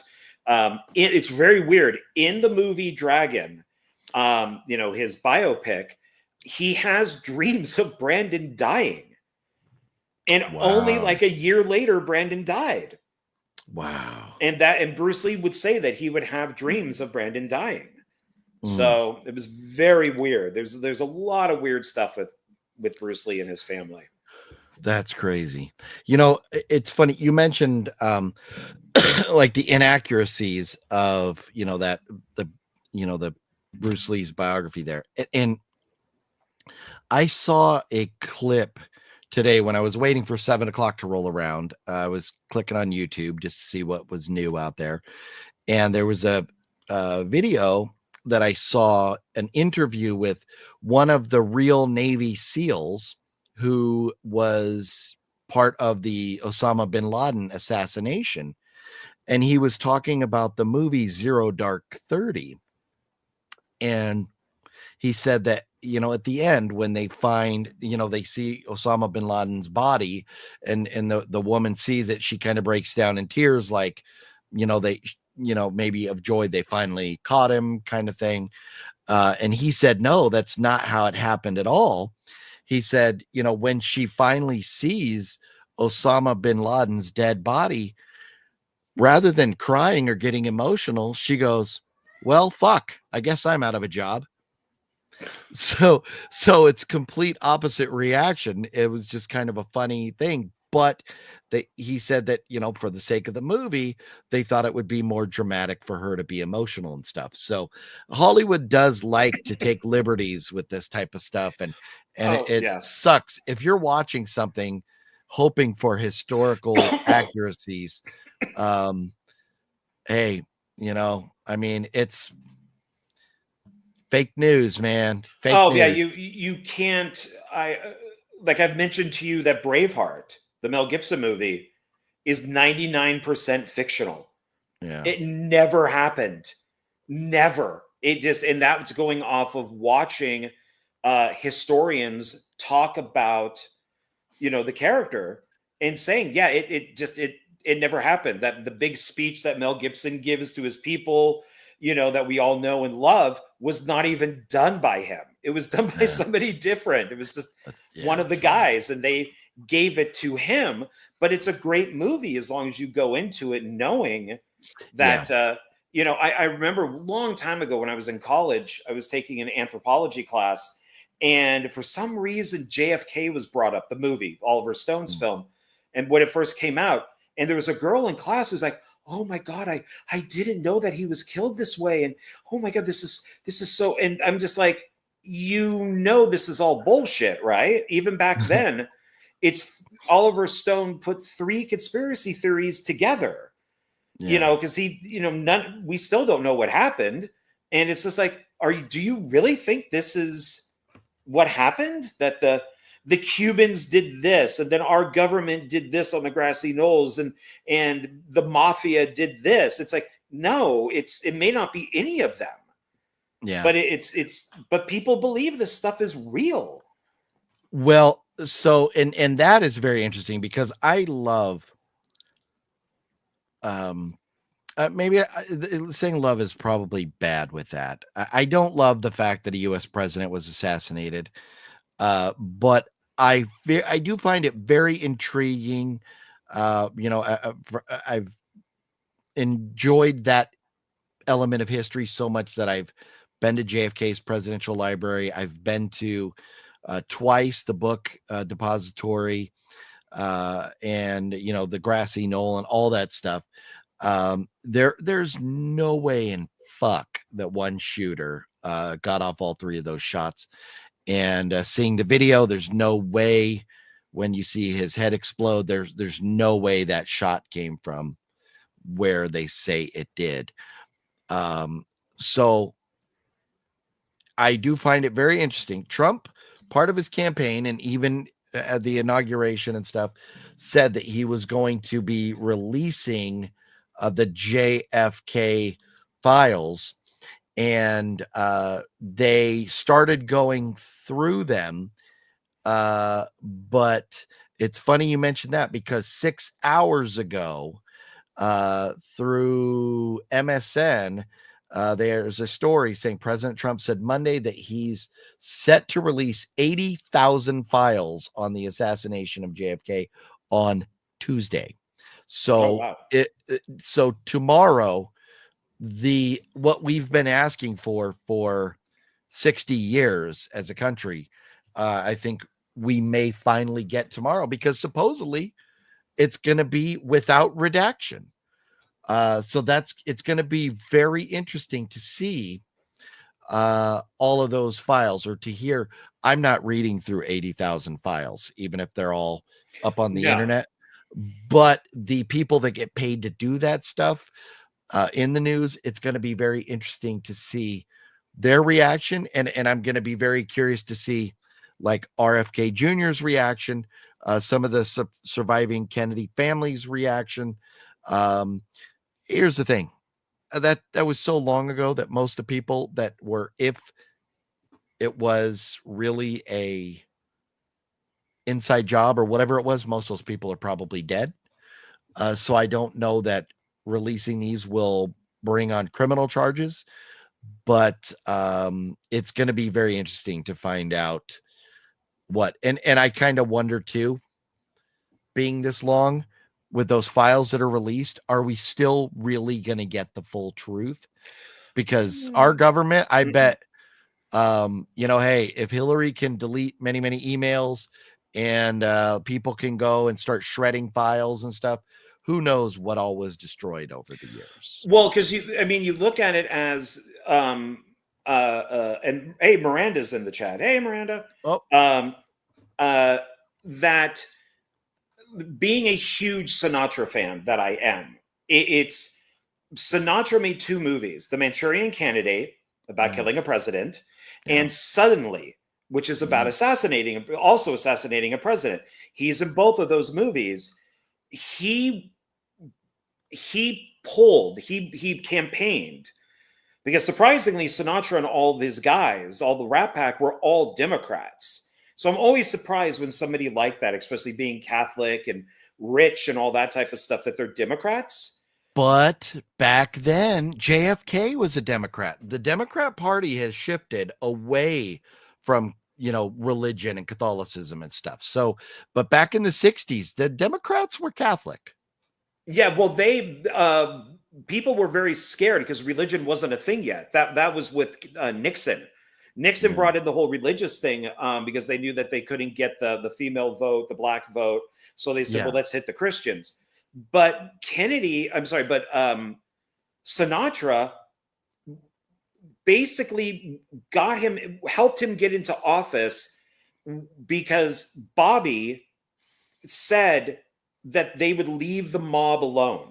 That they didn't. Yeah. And Sinatra said to his guys in the mob, maybe we should kill Kennedy. And the next thing you know, he's assassinated. And, Sinatra pulled those movies and suddenly became public domain. And then, but Manchurian Candidate, you couldn't see it until like the 90s. Yeah. Because he's just like, screw this. You know, I'm not going to be blamed for his assassination. So, and then you had all the stuff with Cuba. And then they said also that he might have been assassinated because of Vietnam, because he didn't want to go, but Nixon did. And so I don't think that we'll know the full truth. No, I don't think so at all. It's going to be interesting. So Miranda does say she's off to work. And Miranda, I hope the job is going well for you. Hopefully you're enjoying it and it's everything you wanted it to be, so have a good night. But nice seeing you. And I haven't seen anybody in a while, but she thought about going to work, but then she got high. But then she remembered that she could go to work high. So she went to work anyway. I don't know if that's the way is that the way it works? I don't know if that's the way it works. If you're working at I don't know what the proper term is, but I believe it's like a pot shop kind of place that she's working, right? A dispensary. Dispensary, thank you. I still don't think they want you showing up to work, so that's my guess. Well, I mean, but if you worked at an alcohol barn, wouldn't you go in drunk? No, I don't. You're think testing so, no. the product, so you can then recommend it to customers. Like the beer testers and the wine testers at those places are supposed to spit it out. They're not supposed to swallow. So, yeah. Well, that's the difference between like and love. So, yes. Just like Bill Clinton, he didn't swallow. I mean, inhale. Right? It was him and Tommy Lee Jones. Yeah. But anyways, Miranda, if you're still on there, hopefully you have a good night. She is. She called us dorks. Fucking dorks, yes. Fucking dorks. I will not argue with you on that. Yes. definitely dorks, yes. But no, anyways, I'm looking forward to it. It's just funny that that our conversation made its way to JFK the night before the files were supposed to get released. So we'll see about all that there. But so I did want to mention a couple other movies because I'm curious if you have seen.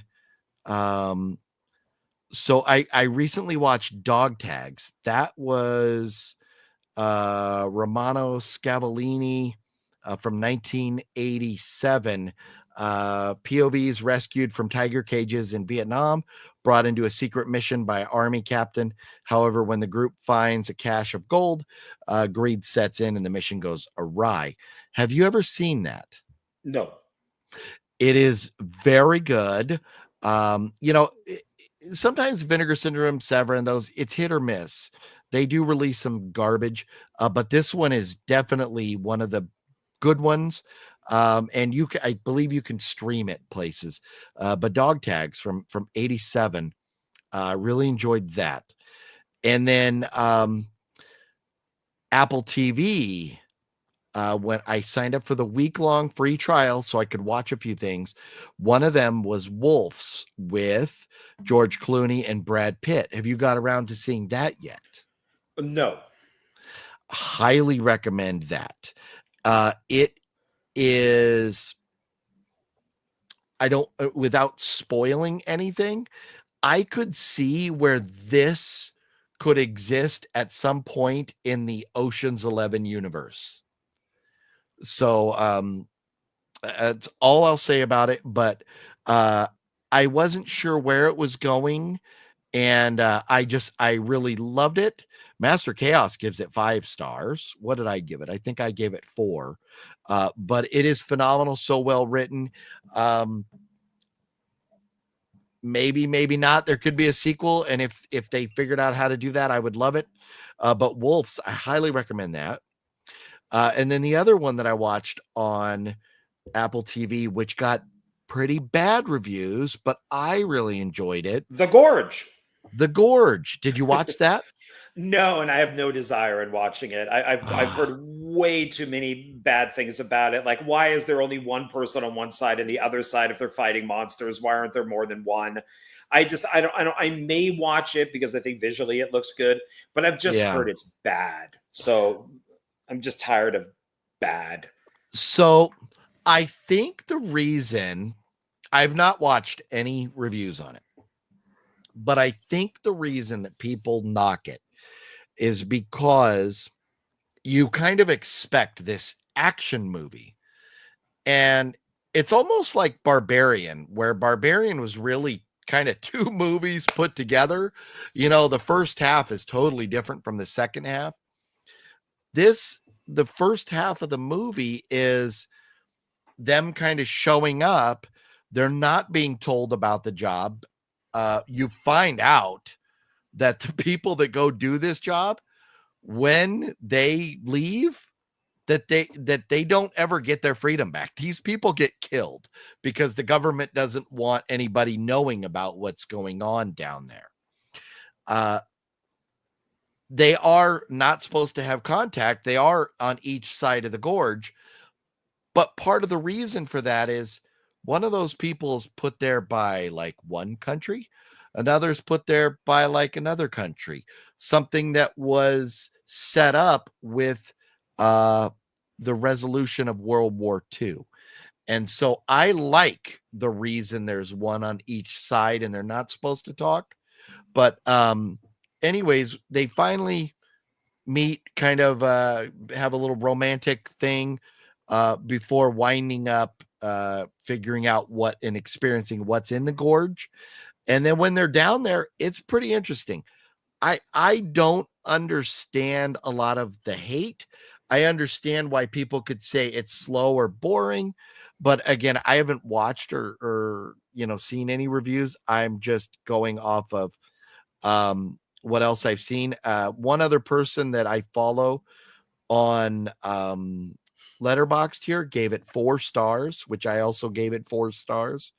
I didn't hate it. And those 2 actors, Miles Teller, who's phenomenal in Top Gun 2, and Anya Taylor-Joy and Sigourney Weaver, like, come on.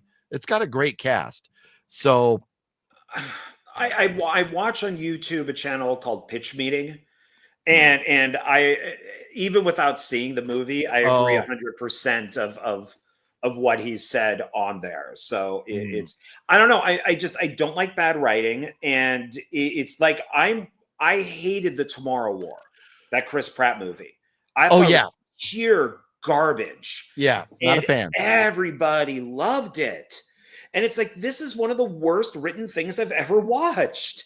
Why do you like this? This is so stupid. Yeah. And so now when I see all these really bad reviews, unless it's Madam Web or Morbius, then I don't care. I mean, it's something that's so bad it's fun. So I don't think I disagree. I don't think this is poorly written. I think it's just not what people expect. And so but maybe I'll have to go watch the review. I think you may have sent me the link to it, but I just hadn't gotten around. I did. Watching. Yeah, because it's and Pitch Meeting is really funny. He's been doing this for like 10 years, and it's you've shown me some other stuff from Pitch Meeting before, and they're very funny. But maybe I'll have to watch and see what they say. But anyways, I think it's very underrated. I really enjoyed it. And Sean 420, it's not Top Gun 2, it's Top Gun Maverick. I'm sorry, dude. I gotta correct you on that one. But maybe I'll watch The Gorge. I mean, I forgot who said it on here. I mean, one of your guys here said that it wasn't bad. So okay, maybe. Okay. What's up, Mario? How you doing? Sean was asking what the funniest movie of all time was. And Mr. Bones recommends it.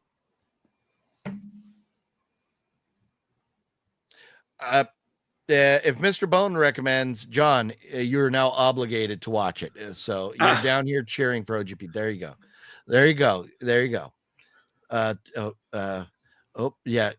Sean likes to mention Pumpkinhead because we do, keep Pumpkinhead in our thoughts and prayers.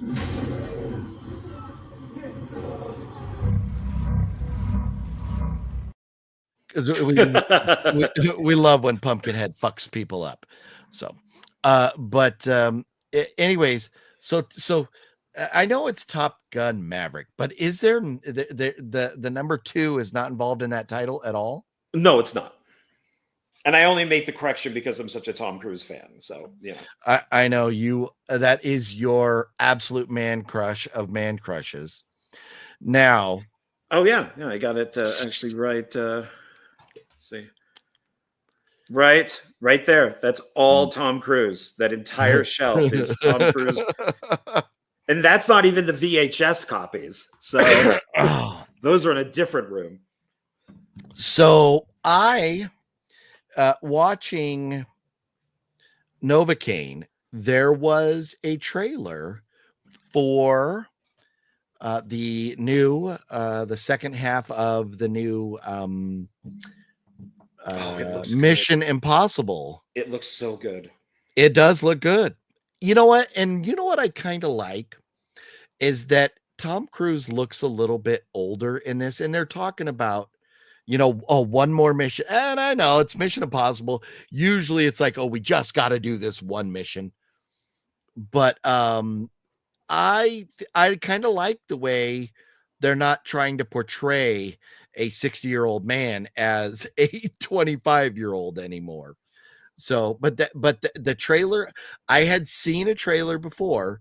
This is a trailer I had not seen, and I thought it was phenomenal. I'm very much looking forward to that movie now. Yeah, I will be there at probably like the pre-screenings to get that poster and stuff, and I will be there right after work. But it's the final reckoning because Dead Reckoning bombed, and which is unfortunate. And it was a good movie. I really liked it. I liked it. But I can name the reasons of why I think it bombed. And it's 3 hours. It's part 1. That's the biggest. People don't like 2-part movies. No. And even though he does release movies, I think it was July. That's all. These days, that is not a good time to release movies because you have stuff like Oppenheimer and Barbie that just killed it. Because even Indiana Jones died. That was nobody wanted to see that one either. But that was woke as fuck. But I wouldn't want to see that either. But it's I love Dead Reckoning. I think it's very underrated. Even though everybody seemed to like it, nobody went to go see it, unfortunately. Yeah. Well, at least the new one's coming out. Mr. Bone says, I asked you this before, but is Thomas Jane your Tom Cruise? So I don't know. I don't know that I have. If you understood the level of fandom that exists in John Ward's head over Tom Cruise, I don't think I have somebody like that. But I would tell you right now, if I did, and this could be just because of recently meeting him, I think it might even be more John Bernthal at this point, because I love him as a human being. His podcast, Real Ones, it is like real talk, and I like the way he talks to veterans or people trying to make a difference in the world, stuff like that. He's not just going out and grabbing celebrities. And I do really like that. And I mean, like, there's so many things. Another one.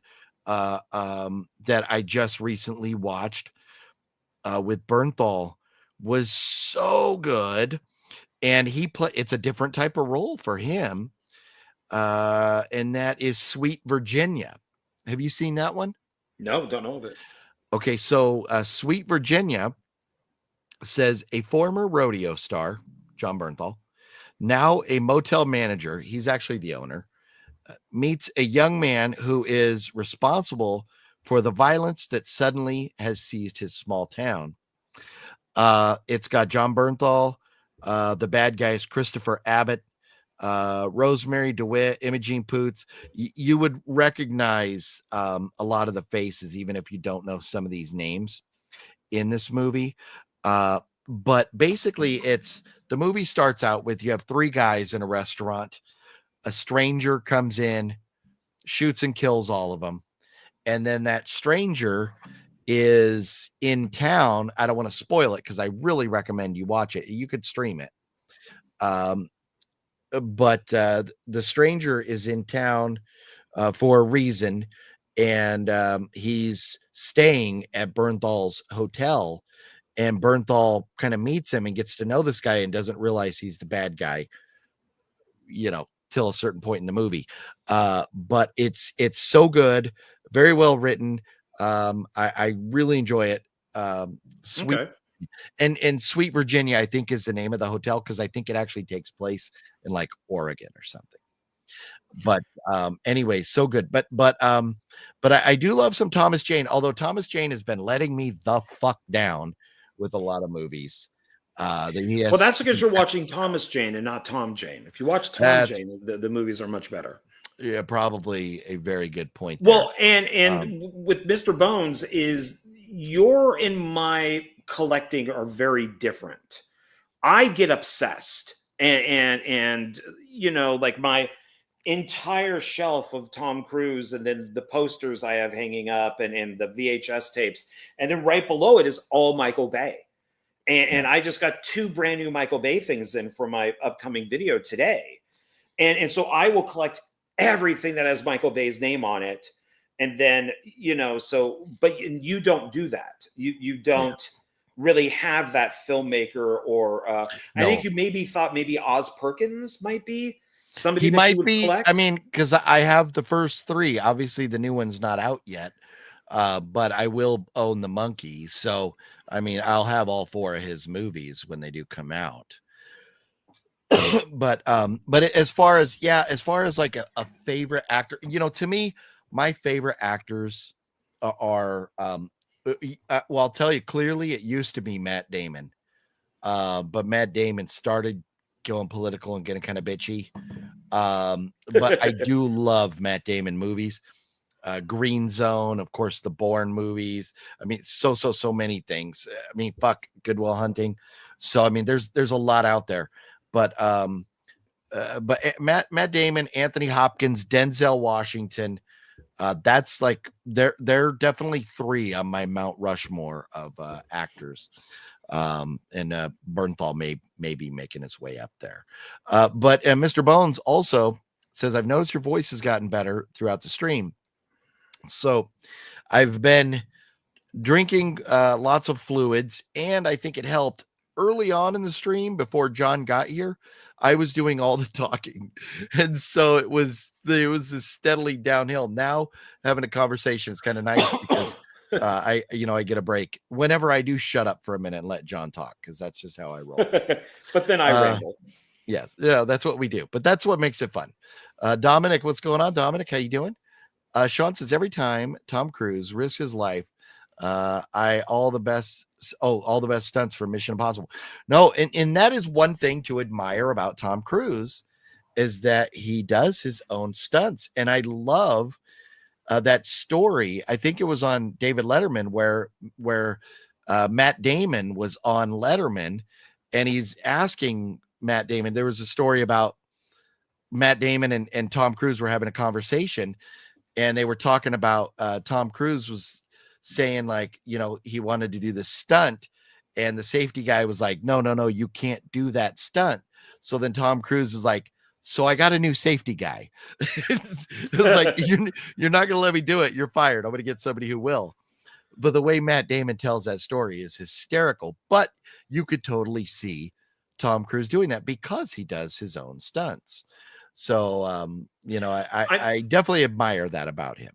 There's a scene in Rogue Nation, Mission Impossible Rogue Nation, where he's on a motorcycle and he's chasing another motorcycle.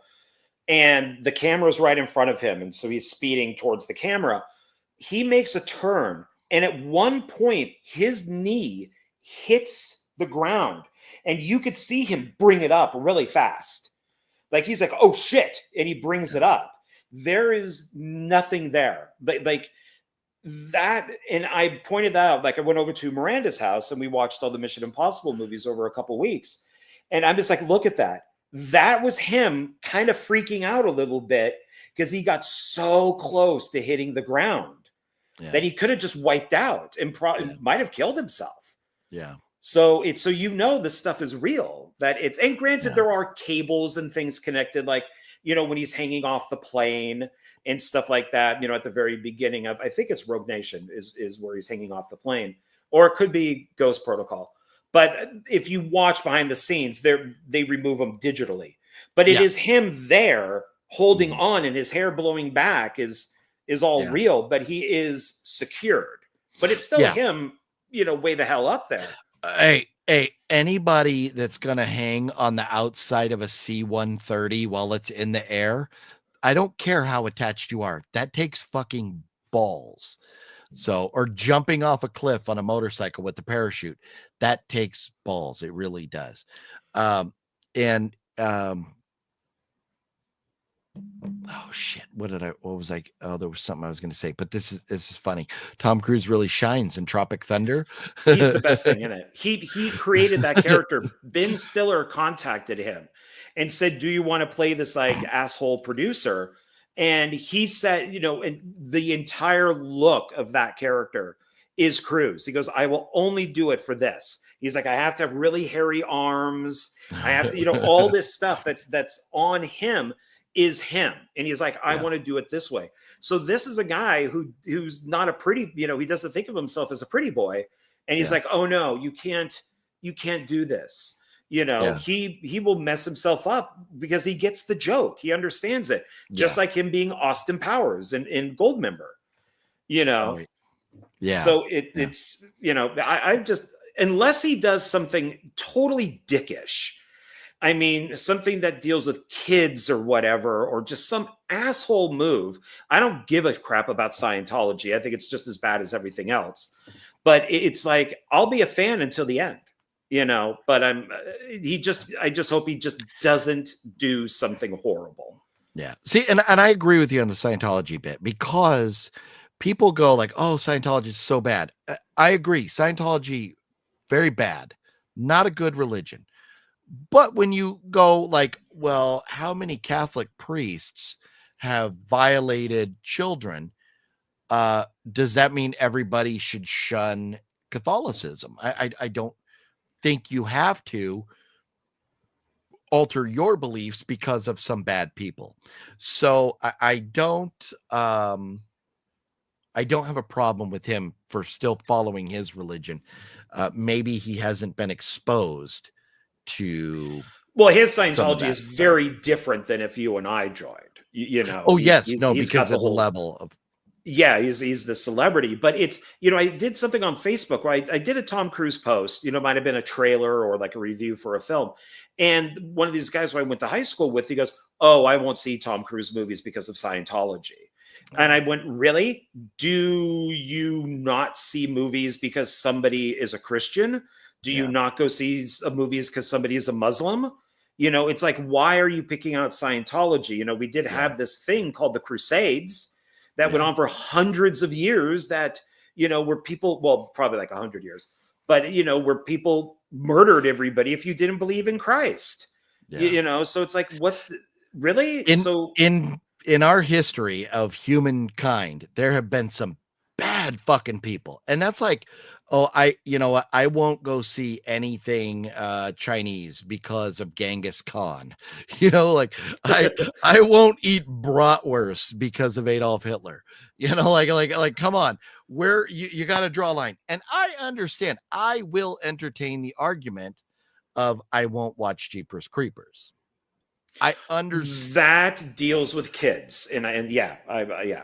Except I own them all, and I've watched them all many times. So I know, and that's but with that, then I take the argument of, what do they say? It doesn't. Whatever the saying is about something and how one man can't, build a castle or whatever.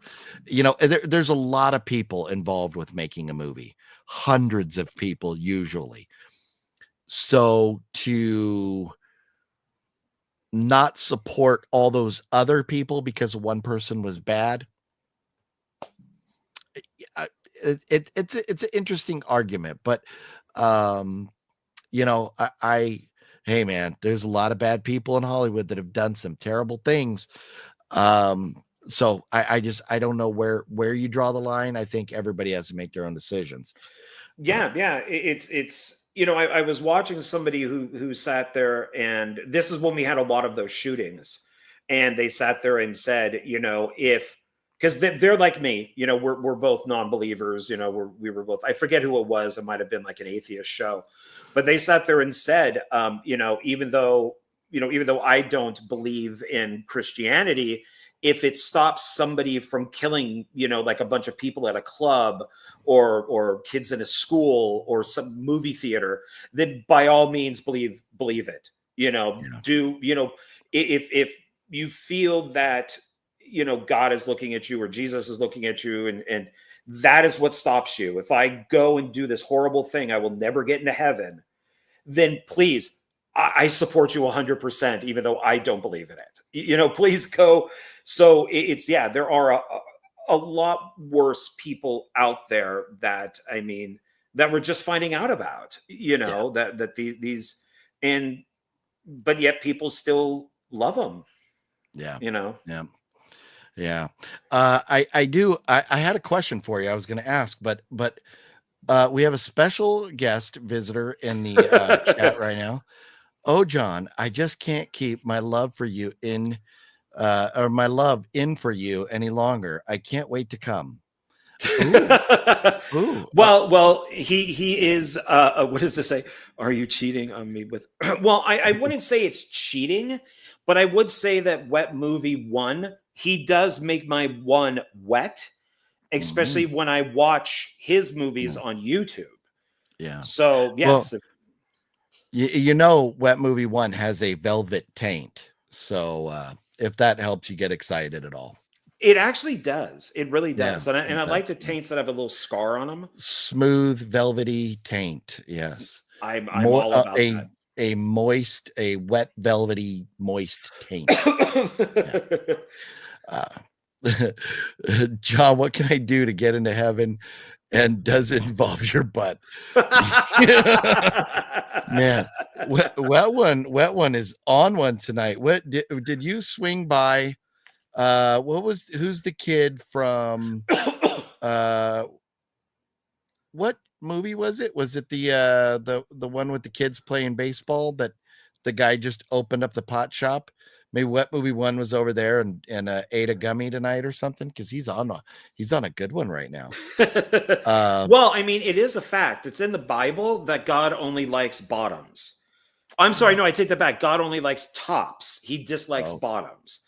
Okay. So, if Wet Movie 1 wants to get into heaven, he just needs to be a top. So, okay. So it would involve your butt then. Yes. It would, but it's acceptable because he's a top. Okay. I wouldn't get into heaven because I'd be a bottom. Yeah, I believe you have a poopy one. I believe that.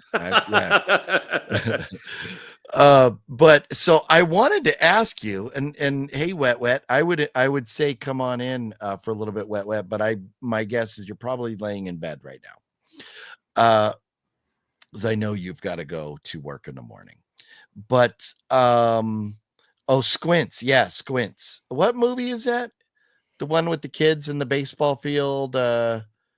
A League of Their no, not League of Their Own. I've Not The Sandlot. Sandlot. Yeah, Is Sandlot. that it? Yeah. Okay, I've never seen Yeah. Sandlot, so that was just kind of a shot Oh, in the okay. dark.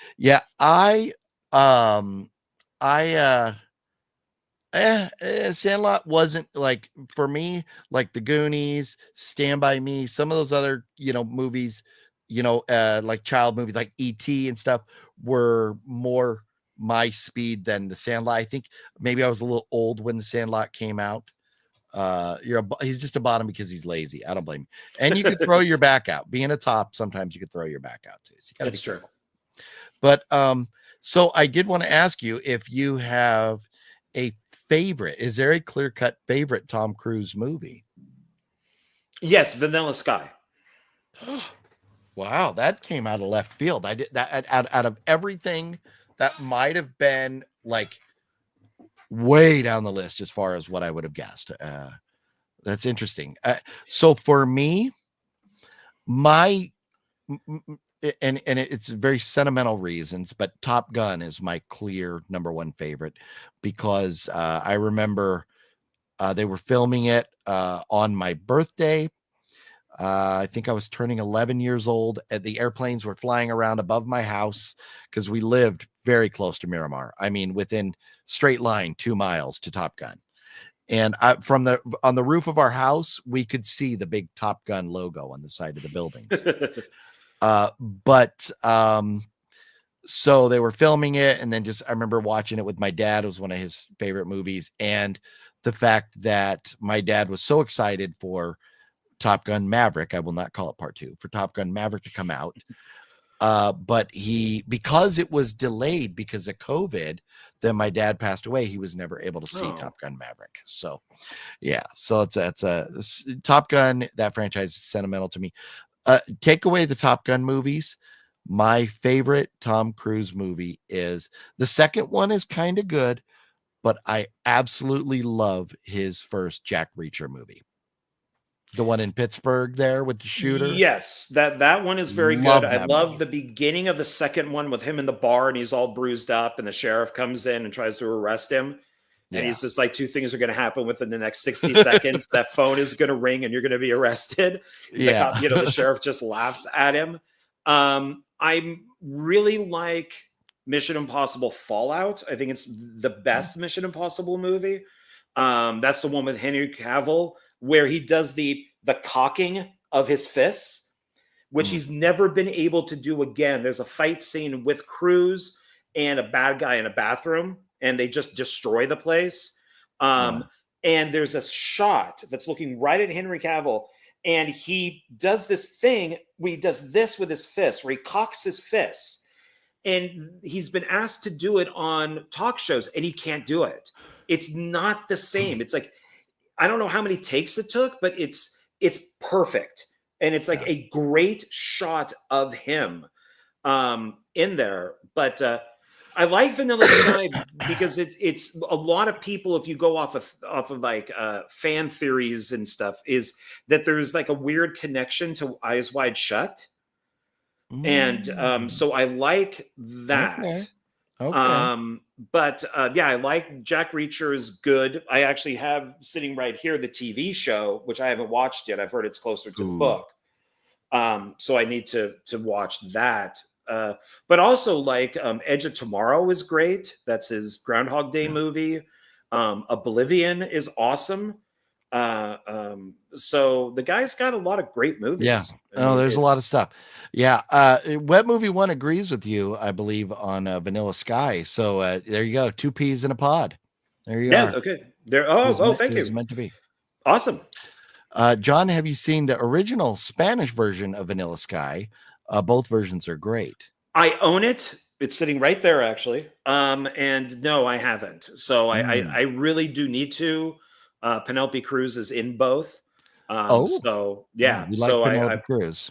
Yeah, and she's really good in Vanilla Sky. She's like you want to marry her character because she's so cute. So yeah. So Mission Impossible 2 is Larry's favorite. There you go. That's an interesting one that's your favorite because that seems to be the least favorite out of the fans. It's a John Woo film. It's more style over substance. It's still a good movie. I tend to, I think parts 1, 2, and 3 are their own trilogies, and then 4, 5, and 6, which would be like Ghost Protocol, Rogue Nation, and Fallout, are its own trilogy, and then Dead Reckoning, and then part 2 would be its own thing. So it's but part 2 is interesting because it's very much a vanity project for Cruise. And the funny thing with Cruise is that if you go onto YouTube and you type in Tom Cruise running, there are actual scientific videos on Tom Cruise running. Like there are these things, like they're called like Why Does Tom Cruise Run? And that he actually went to a running instructor to learn how to run like he does. And he can run he can run a mile in a certain amount of time. And it's weird. Then there's that Mr. Saturday Movies that I sent you their reviews. They have a whole thing. I think it's them that they do Tom Cruise's hair. So they look at every movie that he's done and they judge his hair because it's different in every film. Yeah. So he's an interesting cat. So I love watching all of these things about him. So yeah, the hair in this upcoming Mission Impossible is interesting looking. It's a little shaggier looking in the new one. The weird thing with this one coming out, if you remember when Top Gun Maverick came out, he did that thank you video that was right before it, where he's on like the biplane. Mm-hmm. And it's like the red plane, and he was like thanking everybody while flying. That was doing a stunt for this movie. He's made these movies over like the past like 3 or 4 years, but he shot different pieces, throughout the years. And so some people had said, like, why does he look so different at the premiere for Dead Reckoning than he does in the movie?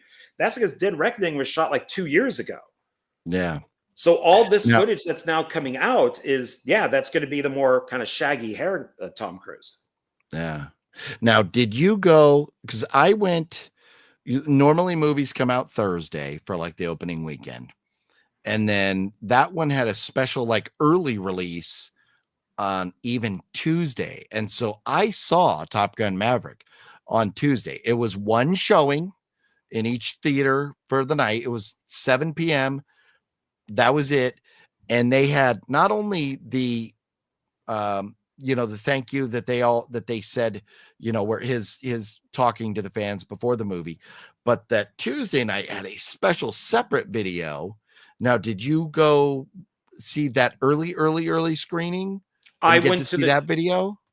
Yeah, I went to the one on Tuesday where it's him and Christopher McQuarrie were sitting together, thanking people for coming into the film. And then when we left, we got the poster and then the pin.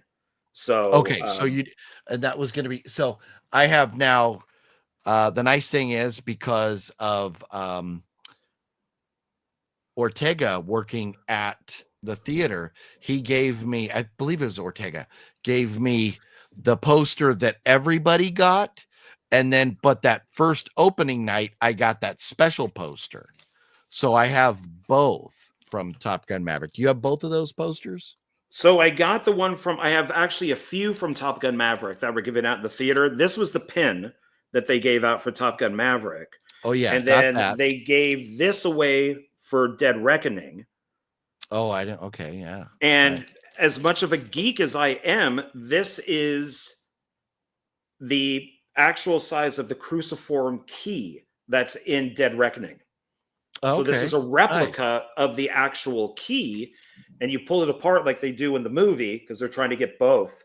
And then when you put it together, that's what is supposed to. Oh, yeah, that's right. Yeah. So this is it. It's the actual size of replica. This is how much of a geek I am. This is how much of a fan. You know what though? But that's cool. I like that. Sean 420, have yourself a good night, homeboy. Let's see. Larry says, anyone a fan of Dwayne Johnson movies? You know what? I just watched a movie with The Rock recently. What did I watch? I don't want to get off Tom Cruise yet, but we watched Snitch. what was it? Red One. We saw that together. Red One, but I Horrible. just watched Snitch, and I thought Snitch was pretty good. Have you seen that one? Yes, I own it. For some reason I was at work and went, I want to watch a Dwayne Johnson movie I have not seen. So I drove over to Zia Records, and I think I picked up Walking Tall, which I had seen, and Snitch. Okay. Nice. Yeah. Oh yeah. Mario likes Collateral. Yeah, there you go. Good one. Collateral is a great one. That's Michael Mann, and that is a really good movie. Steve Mayer says, "What's up? What's up, Brandon?" Oh, he's talking to Web Movie One. Brendan. I was like, Brandon. I was like, are we doing Let's Go, Brandon? Is that what but so yeah, and so where's my posters? Let me see if I can pull them out. Hang on a minute while I whip this out. Oh, what movie was that where he said that? Where that guy says that's Blazing Saddles. Oh yeah, thank you. That's right. I have this big tube because I'm out of space. So I have this gigantic tube of posters, and I'm going to see if I can get the little ones out and see if you have. Yeah, look at this. Because it's not signed, I don't even have this up on the wall. That's a good one. Poster. I have to keep that. And you know what? I might have put. On this, they gave out at a convention recently. Oh, okay, yeah, that's a good one. That's a great poster right there. Well, I have. This is in a special place in a very thick plastic case. This is the only Tom Cruise Funko, which is from The Mummy. Oh, that's right. Yeah, that's right. Yeah, and these are expensive. You can't find them anymore.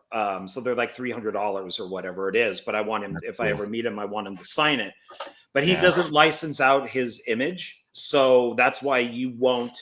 There are no Tom Cruise figures. There are no. If it's Mission Impossible, it looks different. Like the face is slightly different. And I'm guessing because this is Universal, maybe he had to. You know that there was some sort of part deal. Of the deal or something. Yeah. Yeah. My Top Gun poster must be behind. Unless it's in here. Where would that go? Let's see, what's this? Oh, Wolfman. I still have mine. There you go. Let's see what we got here. Oh yeah.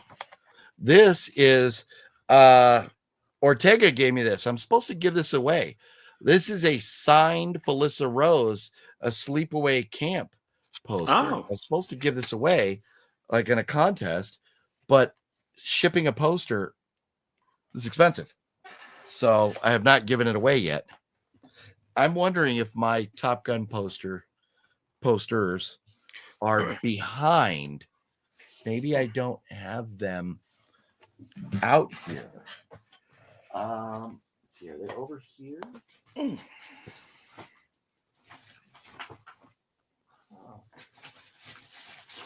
No, I'm surprised I can't find them, but yeah.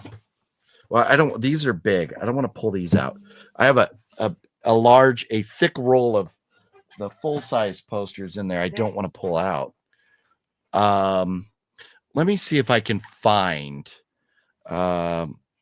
those two.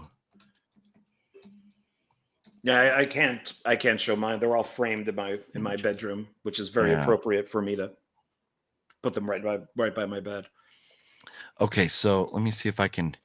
So here's one. So this is one a lot of people got, or it looks kind of like that. Okay. I think. I have, let's see if you can, if it will go here. Mine has a very, it's more of a comic book. There it is. It's your cursor's on it. So that's my This one? poster I have that Yeah. hanging up. So, okay. So I got that. That was the one they gave away that first night with the pin. This one. So they gave that away with the first night with the pin. And then this is the other one that would have come out. So I also those have are the two. I got the one next to it too. Oh, which one? This one? Go with the I have that one up too. Oh, okay, nice. Yeah, I don't have that one. So, but yeah, that first opening night, like, it like this one, it's not the greatest overall poster, but it's very cool that it was, you had to be at that showing that opening night to get it. I absolutely love that poster. I just think it's so cool looking, just how it's all kind of has this kind of arty, like Art Deco type look to it. So they brought out some pretty cool, Rogue Nation, the Dead Reckoning posters too. There's one where he's running in a silhouette. He's running and he's all dark, and his shadow is the key. So it's kind of like coming on, like his feet are down here at the bottom of the key. So there's some good posters for that too. They bring out, and so that's what I like is that these things are for the fans, and they're brought out before the movie comes out, and officially comes out, and they appreciate this type of stuff. So I like to go and support it. Yeah. No, I love the fact that movie theaters are having posters out. I always look in the theater now to see if there's anything laying out, like even if it's something that I'm not watching, to see if there's like a poster out there now. So House of G-Fam says, John, what's your favorite quote from Top Gun? Ooh. Or do you have in general a favorite quote? I suck with quotes, but from I mean, I guess probably the Need for Speed line is pretty classic. It has to be. Come on, man. It has to be. And I don't remember exactly the quote, but it's that's classified. I could tell you, but I'd have to kill you. Yeah. Remember when he tells Kelly McGillis that? Like that was great. So there's a lot of good. He has some good like one-liners in there. You know what? The cringiest, and I mean, I know he did the whole underwear thing in what like it was his first movie. I don't know if it was his first with the music. Risky Business is, but he'd made movies before that. He did like Taps. The Risky Business was his breakout role. Yeah. But that's what. But in Top Gun, man, when he's standing there in the tighty whities, like leaning up against, I'm like, this is fucking cringe as hell. I don't want to see any man's half naked body or 90% naked body, especially in fucking tighty whities. Like, he's got a shirt on, he's got the socks on so he could slide. He's got the tighty. Oh no, I'm talking about Top Gun. After Goose dies, when he's standing there, when he's leaning, he's just in the tighty whities. Oh yeah. When he's looking at the mirror. Yeah.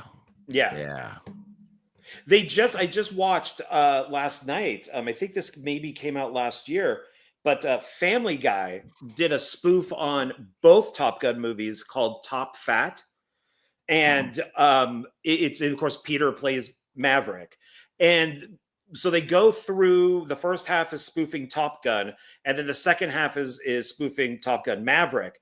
But the villains in the movie, and they're played by Lois, Peter's wife, and then Joe's wife, are Kelly McGillis and who else? It was another woman who was Meg Ryan. Meg Ryan. So they play those actresses trying to kill Maverick and Rooster because Tom Cruise would not allow them to be in the sequel. So they're the ones that they fight at the end of the movie when they're funny. And they even say in the episode, it's like, well, you're not really good looking anymore. So, we didn't want you in the movie. Yeah. That's why they got Jennifer Connelly. I was just going to say, don't don't tell Jack Quaid, because isn't Meg Ryan his mom? I would think so. Yeah. Yeah.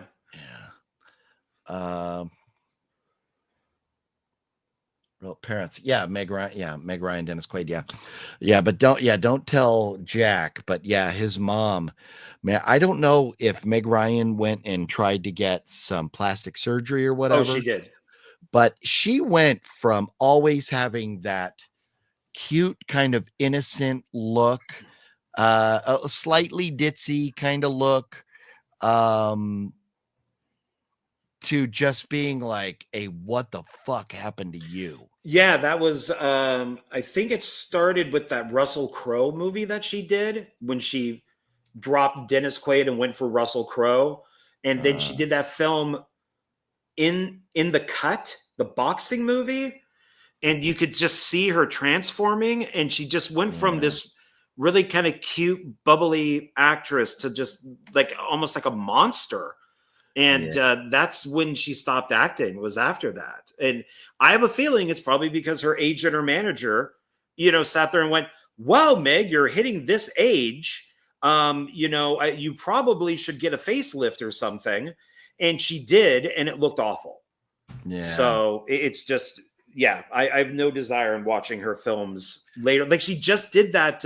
Yeah, look at that. That is awful. It's like, what happened? Yeah. And the one where she looks normal still is not even her really young self. She was, at a younger age looked so much better than that too. Yeah. But it's very sad what Hollywood will do to people.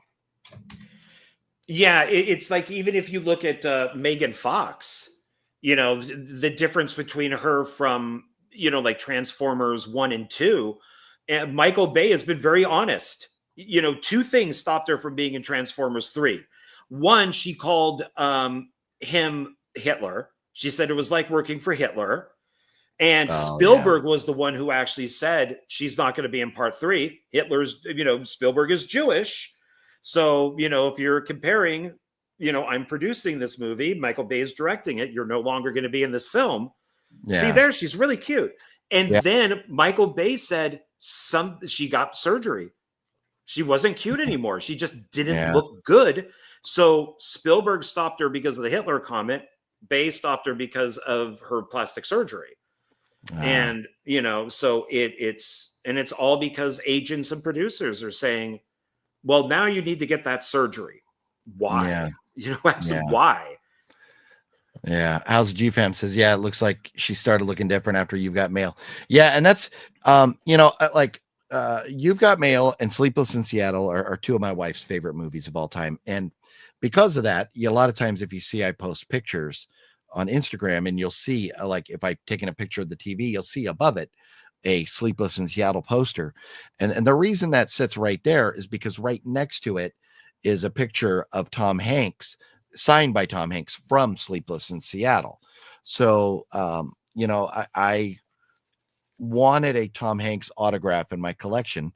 And I thought it most appropriate to get it. I mean, I would have loved Band of Brothers or many different things, but and most people get Band of Brothers or they get Forrest Gump, but for me, it was Sleepless in Seattle. So that's, you see that up there a lot, but so Sleepless in Seattle, of course, I've been up to the Empire State Building, like, where they went and stuff. And then from You've Got Mail, the first time Darcy and I ever went to New York, we took the tour to see all the movie sightings or, movie filming locations. And they took us to the store, which I think was like a candle store or something that they made into the bookstore from You've Got Mail. But so seeing a lot of Meg Ryan over the years, and it's definitely sad to see, what she looks like nowadays. But, she's made her money. She's old. Hopefully she just, is enjoying her best life, and just enjoying watching her son become such a huge star.